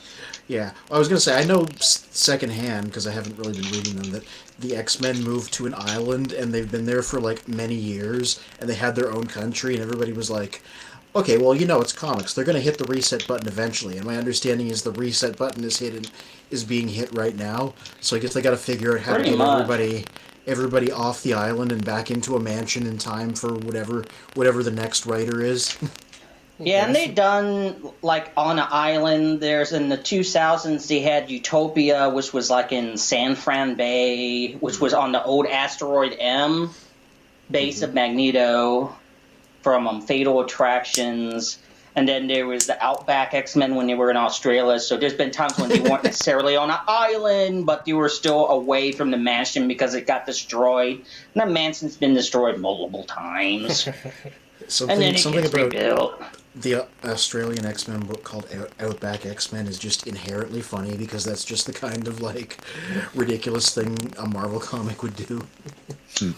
Well, and that was the run that had Long Shot with his mullet and Dazzler as a couple, and her with her short, kind of dykey looking 80s haircut stereotype going on. That was when Storm had the mohawk and she didn't have her powers and she was wearing black leather. all that type of stuff going on.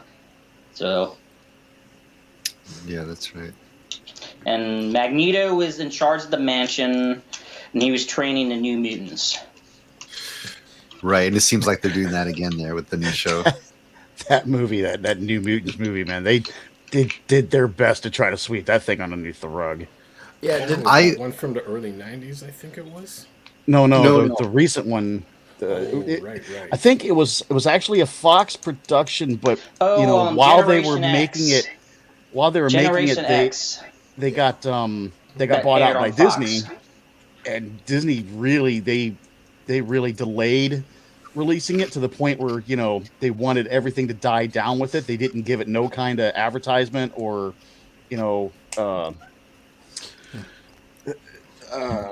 the word I'm looking for? But that one that marketing. you're mentioning, if Marketing, it's thank the you. same one I'm thinking of, I remember seeing the preview in that whatever movie I was watching some years ago, and they really made it more of like a horror film. Yeah, it was. Well, you had concept of it.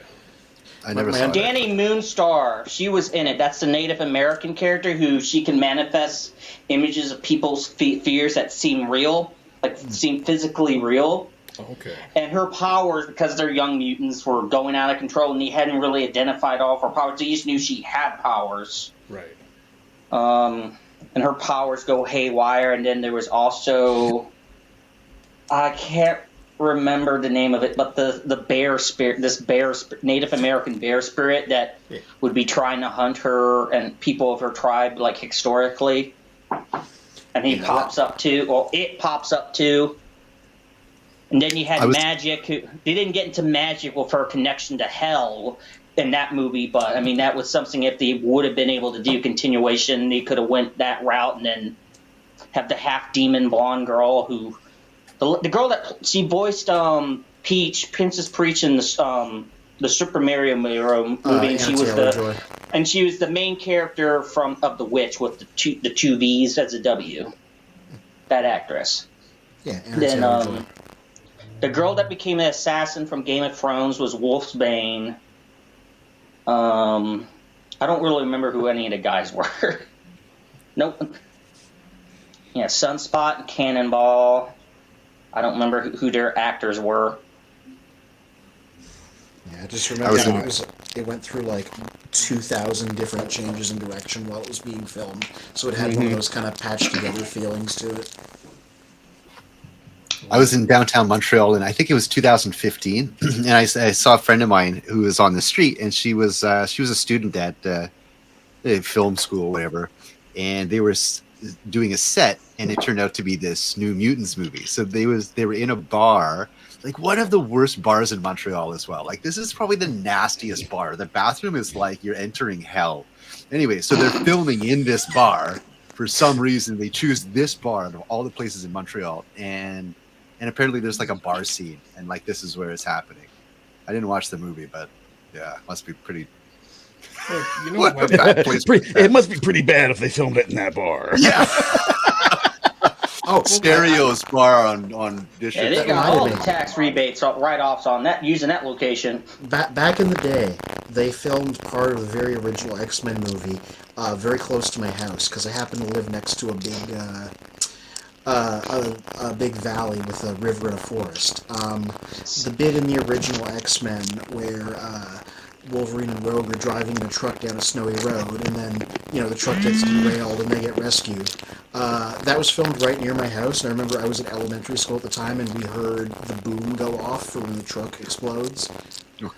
Cool. Yeah, but the funniest thing that, and only I recognize, is they do like an overhead shot of the truck driving through the snowy road at the start of the scene, and they make it look like they're in the middle of nowhere, when I know that they found the exact sliver of road there that happened to look like that, and directly in front of behind them is like civilization. So I always get a kick out of seeing that, because I'm like, I know that exact street. It's not in the middle of nowhere. I live like 1 minute away. Anthony, first, I think Soundwave's getting you because when you're talking, we're getting some kind of raspy feedback. Second off, I know how you feel though on that because Punisher, the 2004 Punisher movie.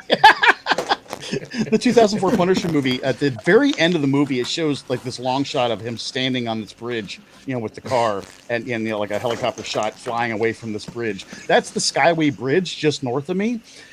Dude, that bridge is always jam packed. Oh my god, dude. You never have the chance to stop and look over that bridge because it's 90 miles an hour over it. There's two small lanes and people just truck over that thing. Tens of thousands of people a day, over that bridge. You don't have a chance to stop on that bridge and take a moment to reflect. I thought it was funny. Yeah. See, I knew where you're coming from on that. Like too, where I'm from in Ohio, they filmed Shawshank Redemption, and it was really cool how they use a lot of those old buildings to make it really look like it was old timey. When would it take place? Like what, the 50s, I think it was. But yeah, they use a lot of like 50s structures in the background. That existed in the town at the time for a lot of the exterior scenes. That's cool. That's cool. Living in Montreal, I saw a lot of that. Like I'd walk down the street and like suddenly the mailboxes have UPS, United States Postal Service signs on them. Like, either I'm stoned or I'm in a movie set right now. Well, I mean, no, you're probably stoned. I mean, come on. They don't have to be mutually exclusive. Soundwave seems to be doing something. Also, one and on YouTube was saying to the other comic, or what we were speaking earlier, Sunspot. Funny with that same X-Men cartoon, that original one that came out, it's almost like 20 something years ago. I'm actually I played an extra in that scene in where Magneto is using the Statue of Liberty to shoot the waves to control everyone. Oh yeah, the scene where they're running from the delegation. Oh man, Soundwave's hard at work tonight. What? They refuse. I wanted more details. Everyone. Okay, the important question: can we see you on camera? Maybe, but I don't think so. I've tried looking at it, and it's because it's more of an aerial shot, so you just the crowd running, and there's close-up shots, but not as close. And it's basically an old school in kind of area that they shot the back of, so it's supposed to be kind of I think they also use that as the scene, the back of the school, like Professor's school. But this scene is we're all sitting in the foot bleacher, and then they would tell us, "Well, look up at direct," and they would shine this light. But in a sense, after edit, that light's supposed to be Magneto, and then then they just tell, "Okay, everyone just run towards this direction," and that's the scene. Interesting. That's cool. Was that here? Was that in Toronto? That was in Toronto. That was okay. Far out. Yeah. I guess that was 1999 X-Men movie. Is that the one? Yeah. That's what was funny is I was living in Sudbury at the time, and they were supposed to film the majority of the movie in Sudbury, Ontario, because that's where the nickel mines. There's lots of mines up there, and Magneto's lair or base was supposed to be in a cave. And I guess there was some scenes in a cave, but I don't think in the end they used any of the footage if they did film anything in Sudbury. Okay, because I know that It's one. got a lot of rocks scene, up there. Yeah, where Xavier and Magneto are talking to each other, and it's like a glass hallway. The glass prison. Not the prison. It's before the prison, and Xavier's rolling through a hallway, and Magneto's kind of has a shadowy look behind him. That's shot downtown Toronto. And it's kind of a famous building. I just don't recall the name of the building, but it's maybe in a exactly museum. The same from the outside. It's not a museum. It's and it's I'm not trying to remember what the center. scene would be. The art It's near the center. start of the movie. Yeah. Yeah, it almost looked like a convention center or something with the carpet that was there. Mm-hmm. Professor D says, guys, this thumbnail was clickbait. I tuned in for breaking news. It's not reminiscing about movies from the end of the 20th century. Or the 1900s, as the kids are calling it now. Yeah. Technically accurate. I tell you, any of my kids ever say that to me, I'm going to punch them. For the purposes of the internet, this is a joke. My kids are grown. Well, I will say one thing that we call as breaking news, when we interviewed AJ last week in terms of him being the 3 times Guinness World Record holder of Transformer items. Apparently, there's someone named Mike K who has over 10,000 Transformers items, and he's a recent Guinness World Record holder, I believe of this year or as of September 2023 when I looked up the name.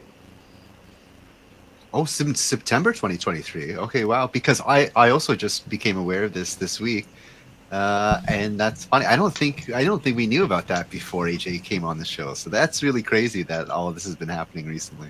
Mm-hmm. Seems it's a race to see who can. It's like an active battle for the trophy. Yeah, it's like a money spending contest at the same time. It's like, God, how you just break yourself trying to do that. It's wild. There we go. So that is wild. The collector from San Diego, California, had 10,568 items in his collection as of September 30th, 2023. Mm. Now, when I read that article, something occurred to me because I remembered something AJ said is Super Robot Lifeform Transformers does not count because it's a different brand name. It's a unique thing licensed to Takara in Japan. Mm-hmm. So this new guy, this Mike guy, he said he's collecting a lot of Japanese stuff. Now, he didn't specify, but like I'm thinking, if you're going to fill up 10,000 figures, like how many of them are super life form robot transformers? So I wonder if I do question. I think that's kind of a dumb rule, though, because I'm like, that's still Transformers. It's just the ones that were released in Japan. I can understand if they're like, Diaclan or Microman shouldn't count, or like third party, but I don't know about that one. I think they ought to count those. You know what? I think maybe he might be conflating that with the rule that the figures have to be somewhat different, like they have to have different paint apps, because like if you are buying, let's say, Super Lifeform Robot Transformers Soundwave versus the American Soundwave, like the figures are essentially the same. So in that case, it wouldn't count. So yeah, probably as a general rule, because a lot of those old Super Lifeform Robot Transformers, Japanese ones, are the same as the American G1 ones. So I guess in that case. Yeah, that's a more sensible reading of the rule. Maybe that's what they mean by that. Mm-hmm. Professor D says that Toy Warp, if you're talking about the Tom Jane Punisher movie, before Soundwave attacked all of our streams, that was a pretty good movie. It was a lousy movie, but Thomas Jane played such a good Punisher that he saved it, actually. Yeah. There was that scene with the Balisong knife, the butterfly knife. That's my favorite part.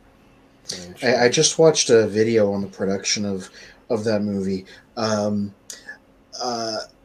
wrestler there that played the Russian, there's a bit where he gets stabbed in the shoulder by a knife. That's the apparently there was a profound mistake on set, and they gave him the hero knife instead of the prop knife, so he got stabbed for real. Wow. But because he's like a long time professional WWE, you have one shot to get this right guy, he just didn't react and no-sold it and kept doing the scene. And apparently that's the version that's the take they used in the film.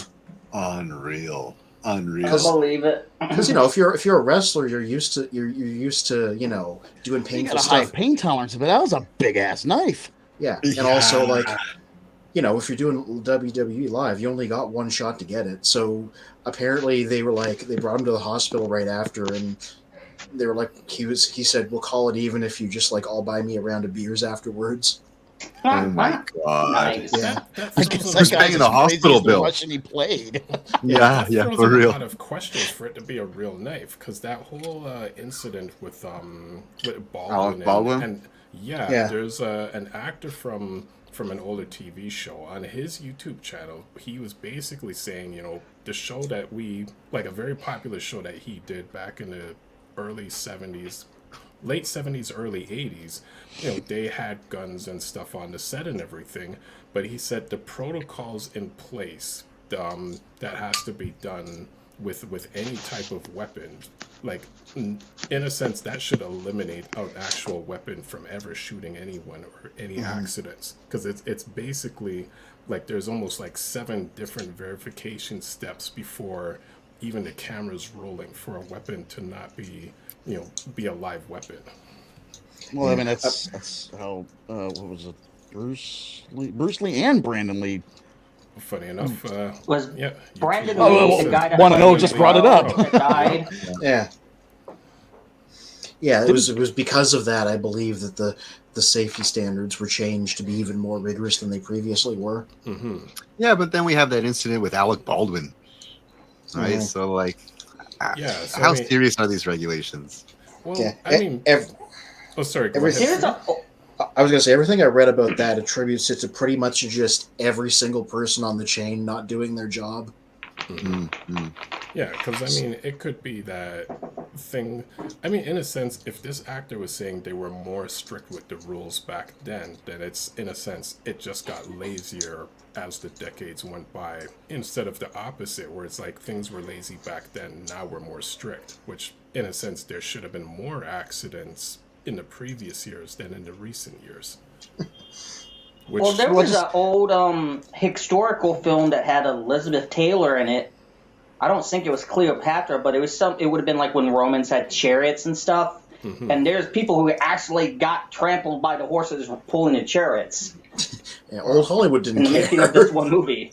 Yeah, which actually that reminds me, because again, like with this actor now having his own YouTube channel, a lot of fans will be asking questions about the show, and that does remind me that there was an accident which then turned into a death on the set of their show, and because of that accident, certain rules were set in place in Hollywood to prevent that from happening again. And again, this is from like late 70s. Dark of the Moon, bringing it back to Transformers. The highway chase sequence with the dreads. Oh yeah. Yeah, notoriously, it uses some footage from The Island, the other Michael Bay film, instead, with Transformers overlaid on top of it, which people were like, what is that? Why did they just suddenly cut costs there? It's because there was actually some sort of, like, accident that left somebody paralyzed when they were actually filming Oh, it for God. real. And so okay. they, like, called it in and were like, we'll put together something in post rather than try and finish filming the highway chase. Right. Mm-hmm. Wow. Speaking of highway chase, Charlie C. to one of the earlier parts of the conversation said, "I used to drag race across the Skyway Bridge." Lord. And Professor D says, "Spin, did you ever watch that 50 Cent movie?" And yes, I did. And see if you could pick up the Dope Poet Society poster in the background. And I barely picked it up, but it is in the scene for like a half second. Oh, nice. And he's asking a question because when we had our studio, a consultant from the movie came into the studio asking us to help them with props, like posters or anything, in a sense of because in a sense it's supposed to be like 50 Cent or like a hip hop kind of person in the 80s. How would their bedroom or club look? And they're like, give us ideas or anything to help create that scene. And Professor D also says, "That's an amazing story at Toy Warp. It was a big knife, but that guy was a big dude. Still super impressive that he kept the scene going." Wow. I mean, I know those wrestler guys. They got really high pain tolerances for coming from what they do. But geez, man, that's Yeah. I attribute it, like I said, less to the pain tolerance and more when you're doing it live. The show has to go on even when things go sideways. Yeah. not wrong. So I want to go back to breaking news. So I want to talk about that 1 billion dollar I losses was just for a just minute. going to ask you that. Perfect. Go ahead. Yeah. So, like that seems like a big deal. That seems like a Yeah. big deal. But I want to emphasize that I feel this has actually been predicted because they did have the layoffs just before Christmas. So this is like they've already did what they needed to account for this, and also claiming this loss. Maybe I started this off wrong. So like they knew this loss was going to happen, so they accounted for it by laying off some peoples and cutting some costs and cutting some projects there. And in order to save, I guess, on taxes and write-offs, etc., they had to claim a loss. So that's what happened. So I don't think that's anything to be worried about. This whole $1 billion thing, although. And Toywork points out how they're mismanaging like these crossovers. I think that's going to hopefully put some more focus on their relations with other companies, their third-party companies, or crossover stuff, how they push movie products like Marvel and Disney and I guess Transformers 1 and what they're going to do with the whole G.I. Joe thing. Like it has to be more cohesive because all of this all of these things not coming together as well as they could, that's a lot of waste of money, waste of time. And I think if I'm judging this correctly, hopefully things are looking better for Hasbro in the future. I think things are going to be a little bit more cohesive, a little bit more geared to a real audience. Like there was like the Rise of the Beast figures didn't sell so well, but the United figures sold a lot better. I think there's going to be a little bit more focus on things like that. I hope, because I think Hasbro is starting to wake up to these signs. Yeah. It's funny because I remember them saying when Rise of the Beast was its whole cycle was done, they're like, well, the movie didn't make as much money as we hoped, but merchandise sales accounted for it. And I'm like, how much of that was them just saying things? Mm-hmm. For anyone listening, what are the United figures?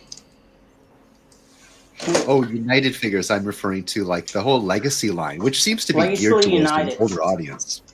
So like Windblade, Arizona, Chase from Rescue Bots. I don't have just the newest guys. Okay. The core class guys I showed off a few weeks ago, and then that police car guy and the Windblade and Tigerhawk that Anthony's done. Those were all there we go. United. These are the only two Legacy United guys I got right now, which is Tigerhawk and Windblade. You know, there's more coming up I'm interested in, like that Gears. Cool. Yeah, Gears looks really cool. Mm-hmm. Oh, sorry. Yeah, Toywork. Howdy, Toywork. I think it was just pointing out that Reverend Rat's Rise just joined the chat, and thanks for tuning in there. Yeah, see. Yeah. Maybe I read it wrong because I'm not super equipped to follow the financial stuff, but didn't they say that both G.I. Joe and Transformers were like some of the steady sources of revenue compared to some of the other things? Yeah, that's what that was my takeaway as well. Yeah. The G.I. Joe one's particularly interesting because people love to call it like a dead brand, but meanwhile it's one of the things that like turned a profit between like I guess people really like those classified figures. Well, that also could be. I don't want to. Like, let's take this all with a grain of salt. Like, okay, they did make some money, but we can say for sure a lot of this Transformer stuff ended up all Ross and Ollie on us. So, how much of this is fluff in order to be able to continue to inflate the cost of their licenses? Because they do sell McFarlane the license for Transformers, right? And if Hasbro starts saying, "Oh, Transformers isn't performing this well," somebody like McFarlane can come back and say, well, we just spent $1 million on this license. Like, if it's not selling well, are you going to give us a break at some point? So, like, it is their property, G.I. Joe and Transformers. So that's another thing. They have to inflate it a little bit. And, that's true. And I think there's a bigger message. I think there's a bigger message here is that there's too many MBAs in charge of how things work, the business administration managers. Masters of Business Administration, where I think there should be more creative people at the forefront pushing some of these ideas. And I don't want to say anything bad. Like a lot of people are bashing, what's his name, Brian Cox, the CEO of Hasbro. Like, I'm sure he's doing the best with what he's been given, but I don't think business administration direction is always the best way to go. I think there maybe a different approach could be better, done a little bit better. Mattel is doing a big push, and they seem to be doing really well. And all they're doing is just pushing the same old toys. They're not releasing anything new. It's the same characters over and over again. How come their stocks are going Hot up? Wheels and Barbie. Yeah, that too is doing well. Tiny bits of Masters of the Universe in between. So as we catch up on the comments, everyone that is watching the stream, please subscribe to the channel and like our video. As there are 2727 is asking which Windblade is that. This is Legacy United Deluxe Windblade. I wrote a review on childreofprimus.com/news and reviews a few weeks back if you want to know more. It's the first good Windblade that is also of her like traditional design. Took them a very long time to get that. The ones that were just normal weren't good, and the ones that were good were like weird variants. So this is the first. This is probably the best one. Cool. Yeah. Also, welcome to Rev Rat's Ride, and it says G.I. Joe isn't a record breaker, but it is a steady increase of profit. Yeah. I bet there's low overhead on something like that because they don't have like a show. They just publish comics and release action figures, you know? Yeah, and that's true. There's low overhead because it's their property. They're selling these figures the same price that they're selling Marvel Legends figures at, like whatever. Oh yeah, because of that perceived value, because they don't have to eat the license fees as much. Mm-hmm. Yeah, perceived value. That's the key word. Yeah. You know, Professor D says, welcome at Rev Rats and the homie Dare 2727, which Dare then says, salute. Professor D, salute. And Brother Z says, if Dare joins our Avengers cast, he can be Nick Fury. See cast lift above. Well, So he says, howdy, Professor D.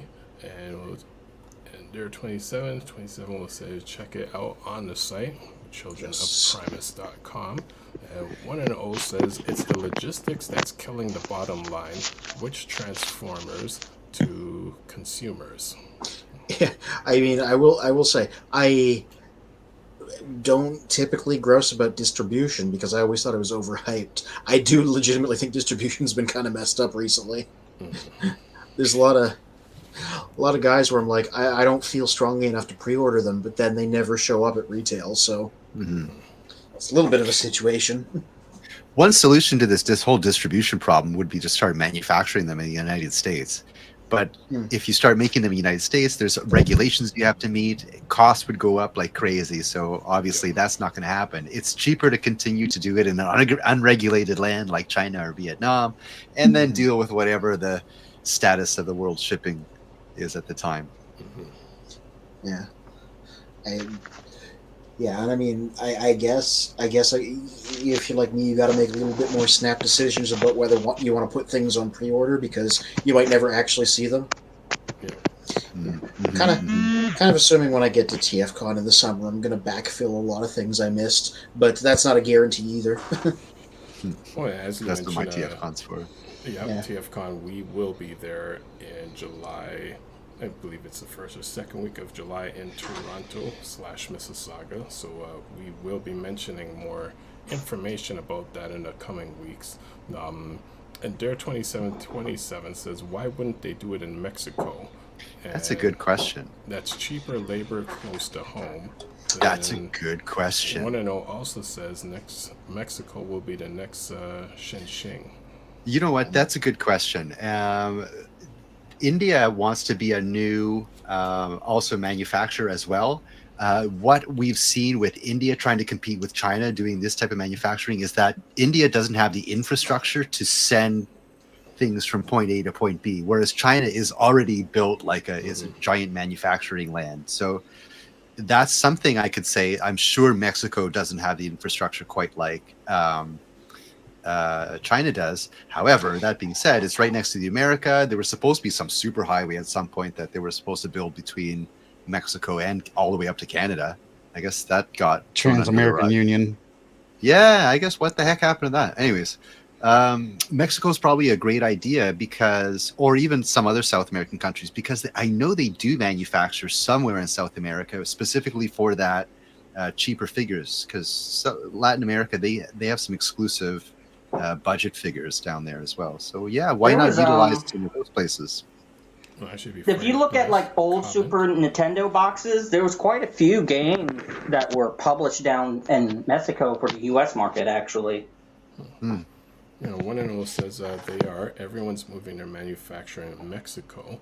And Professor D says Mexico is the manufacturing future for North America. And says China is moving to Mexico. YouTube it, LOL. And then going back to this comment from Revrats, the only thing I've pre-ordered was the Hot Wheels DeLorean Alpha 5. Kind of disappointed by the 1.5 wait for a delivery.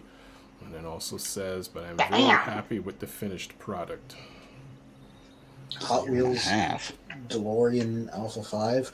That's the Back to the Future car or the Power Rangers character or both. Yeah, I don't know. Yeah. And I'm assuming Hot Wheels has made many DeLoreans in its time, so. And Professor D says the bottleneck right now is the roads. Roads, as well as I guess like the cost of labor. Like you don't get that much skilled work related to manufacturing from Mexico. I may be wrong. Like I know they do build cars down there, but like for manufacturing plastics, toys, we're talking about CNCing molds is probably like the most specialty skill that you're going to get there. Also, like prepping the assembly line, that's a pretty serious thing. Like getting all the stencils laid out for the airbrushing. I don't know if Mexico is up for that at as low a cost as China, but yeah, I could be wrong. These are shipped by boat from Mexico to California. Yeah, Mexico to Florida. Yeah, for sure. Then you can go to both sides that way. Yeah, for sure. So, It's all Greek to me, though. I was just gonna say it's all Greek to me again. I'm like, I am not an economist. Yeah, and I know there's been talks because the last few years you have problems with the Panama Canal and then that canal in the Middle East. And I can't remember, somewhere in Central America, having like a road that connects the Atlantic side to the Pacific side and using that as an alternative to the Panama Canal. If I find a video, if I look at my video history on YouTube, I could probably find it shared on the Discord, but it's actually kind of interesting. I heard about that. Yeah, they need an alternative to the Panama Canal because it's getting very dangerous over there. Yeah, plus just the amount of water. So the water it takes for them, I mean, they're basically at the point where they're debating, like, do we keep the, do we make the money with the canal, we use our water for the canal, or do we use our water to, you know, have our people not dehydrate to death? Oh, I see. Yeah. So, I mean, it's on that level of with, like, the drought, the El Nino stuff the last few years. There's been a problem with the canal is seawater, and you can't drink seawater. No, they use fresh water to up and down the levees. That's where it becomes a problem. And then they empty it back out when they're lowering it. They empty this fresh water back out in the ocean. So it's like you're making, you know, fresh water into salt. You know, you're just polluting it into salt water, and it's like, right. Why don't they use the salt water? But I guess there must be a reason. But like, why not use the salt water then?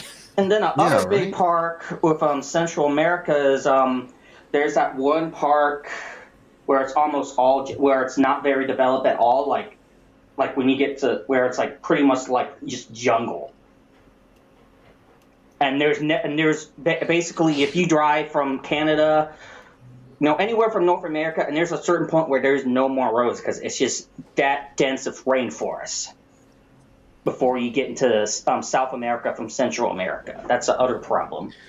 You know, And the a other lot of the crime cartels have kind of set, but kind of like how moonshiners and the Appalachians kind of have their distilleries hidden in the mountains, in the wilderness. You get kind of the same thing with the drug cartels in that region, in those rainforests down there where there's no roads. And another reason why they probably don't use the salt water for any moving parts in a levee or anything is because the salt will eat it up. So Salt. Yep. maybe that's why they use the fresh water. Fair, yeah, makes perfect sense. So Rev Rat says this was a special tribute, going back to Fear of Courage. This was a special tribute with the original DeLorean and the new DeLorean Alpha 5, not DPT or PR or anything. And Okay, I didn't realize that was the designation for the new DeLorean.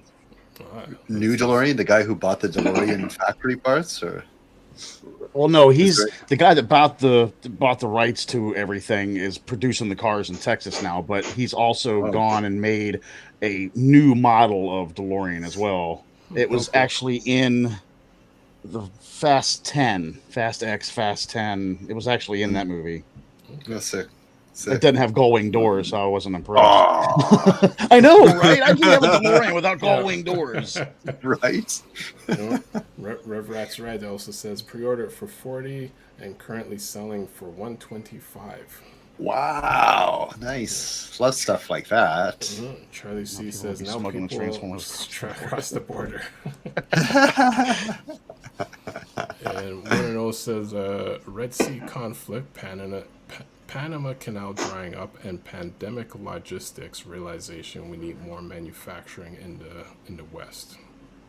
Yeah, careful what you wish for. I saw a video from China today, and one of their smokestacks had purple smoke coming from it. Like the whole sky was purple. God. People were just like, that's coming down here, right? So yeah, Jimi Hendrix was just in there playing his hit single "Purple Haze." And if it comes out in the water and the water's purple, then you can add on a Prince as well with Purple Rain. Don't worry, citizens. It's a rock concert. We have American celebrities here. Jimi Hendrix and Prince are having a double oh God. I love you, you love me. Oh, this Purple Haze joint is makes me so friendly. Oh dear. And Rev Ratsrai says the Alpha 5 is an electric DeLorean. Yes, the guy in Texas bought everything from the original DeLorean and he's trying to build a new car. Cool. Good for him. Good for him for continuing a dead name like that. Like he could start a new company, but he's using DeLorean. That's cool.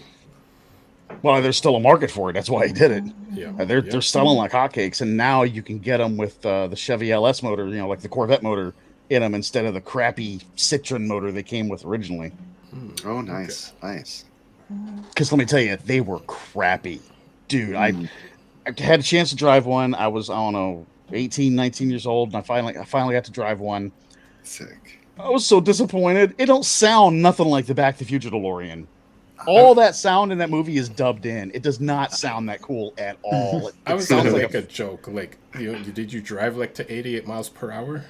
I wouldn't get to 88 miles an hour. That's the thing. No joke. The quarter-mile time is so bad on that car, it doesn't even hit 88 miles an hour. Wow. You can't get 1.21 gigawatts. Marty. Yeah, it was the driving that thing was super disappointing. It handled like crap. It was completely gutless. It felt very heavy. It was so disappointing. So yeah, once I get a chance now to drive one of the new ones with the LS motor in it, that's going to be a lot more fun. Yeah, Sick. it's like how people miss the context that the Back to the Future DeLorean was supposed to be a joke vehicle because it was a DeLorean. Yeah. God. Oh, was it? Oh, Yeah. I that's never funny. even knew that. That's cool. I didn't know that. I thought it was a cool car. Yeah, like it did too well. People missed the message. Like the idea was supposed to be that it was kind of like a weird, not great vehicle that he'd chosen to make his time machine out of. But hey, he did it in style. Yeah. Rev Rise says a Peugeot, Renault, Volvo engine. And Duke Nukem, welcome Duke. As you're swinging by as we're almost wrapping up for the evening, says, I went to high school with the son of the guy who made and designed the manufactured DeLorean. Oh, crazy. That's cool. Duke Nukem sure has an interesting history. Yeah. And Rev Rat says, the original top speed of DeLorean with a stage 2 build, 91 miles per hour. That's it was crappy. It looked really cool, but man, it performed horribly. So as we wrap up for the evening, Toy Warp, what do you, actually just before, so 146, 91 miles per hour is 146 kilometers for us Canadians. So Oh, that's pretty fast. yeah, that's still pretty fast. No, a minivan can do that. Any modern minivan from the last 30 years can do that. This is true. I had an '89 Chrysler Town and Country that would do $125. I don't think we have highways. I don't think we have highways around here that allow us to go over 110 kilometers an hour. No, just What's that, like 8 mile an hour? I think that's 80 miles an hour. I think that's just no. What is it? 70 or 80 miles an hour is pretty much our limit here in Canada. I mean, it's the limit here. Miles an hour is the limit here too. But Is it? If nobody's watching, Yeah. You have nice highways, though. That's another big difference. Just that says a lot. Yeah. The Titus Paul says the dashboard was customized for the movie Back for the Future. Oh, nice. Oh yeah, they literally had to rig it to where it would show 88 miles an hour. Like it would go up to 90. The original speedometers didn't go up to 90. Interesting. And Doc Brown's other vehicle might have been a Ford Mustang. And one of those says, next Hasbro crossover, Star Wars Transformers B2 TF Mandalorian Triple Changer. Oh no! How do the two relate to each other?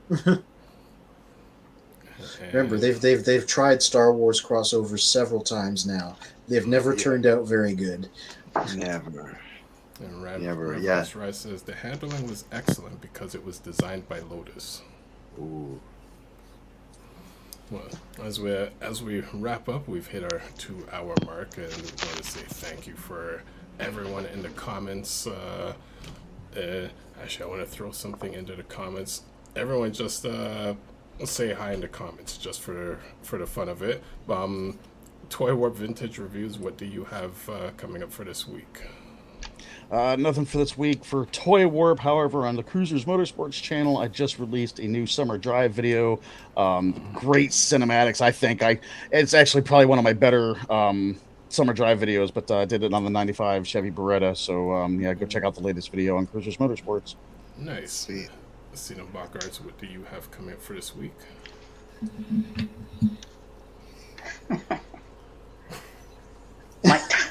I literally just did this, so I'm giggling at myself with the Energon Megatron on top of RID 2015 Grimlock.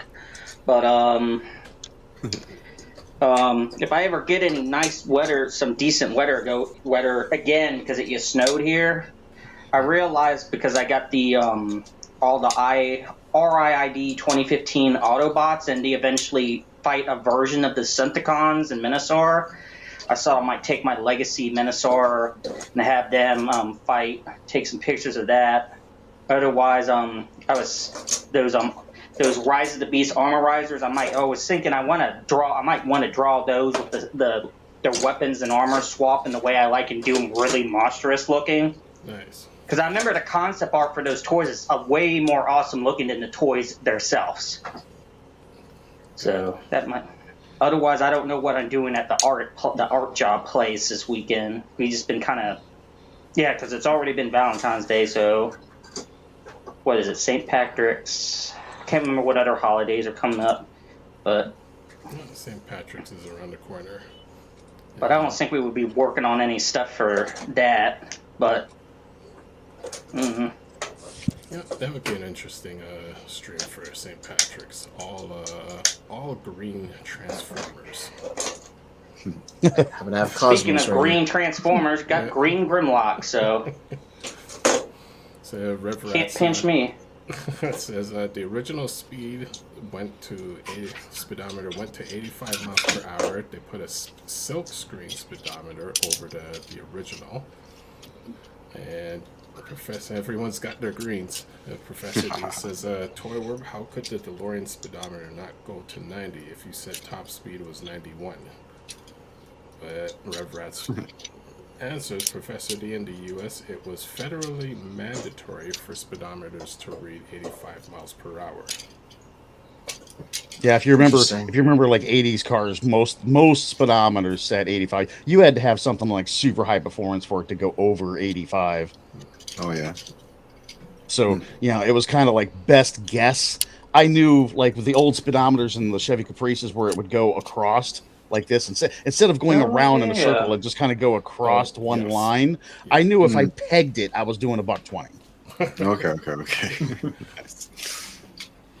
So over to Decepticon, which I will preface by saying that I know you're going to have some exclusives for a TFCon Toronto coming up. I won't mention what those exclusives are just yet because I know it's still in the R&D stage of things. But what else do you have coming up for this week? Yeah, so that's definitely something I'm going to be working on. I have some exclusives. I want to get ready for TFCon this year. I'm giving myself some time ahead to prepare, but I do have stuff that I've already designed, which will just be extra bonus exclusives. This week in particular, tomorrow is in Canada. We have Family Day, which is a holiday now, right? And I'm taking this opportunity to focus on work a little bit less and focus on putting that product inventory. Actually, Toy World asked me like, what's going on with that Decepticon website? Well, actually, tomorrow I was going to spend the day adding listings. I may not post everything tomorrow, but I was going to get the listings lined up, and then throughout the week I'll be posting things. I've been a little bit hesitant on listing things just because I want to make sure that like the sales, the shipping out, the receiving, everything is running smoothly. But I'm just being a little bit overly cautious. I don't want to start off on a bad note, but I think everything is going to run through well. So that's going to be this week, is just posting stuff on the Decepticon website.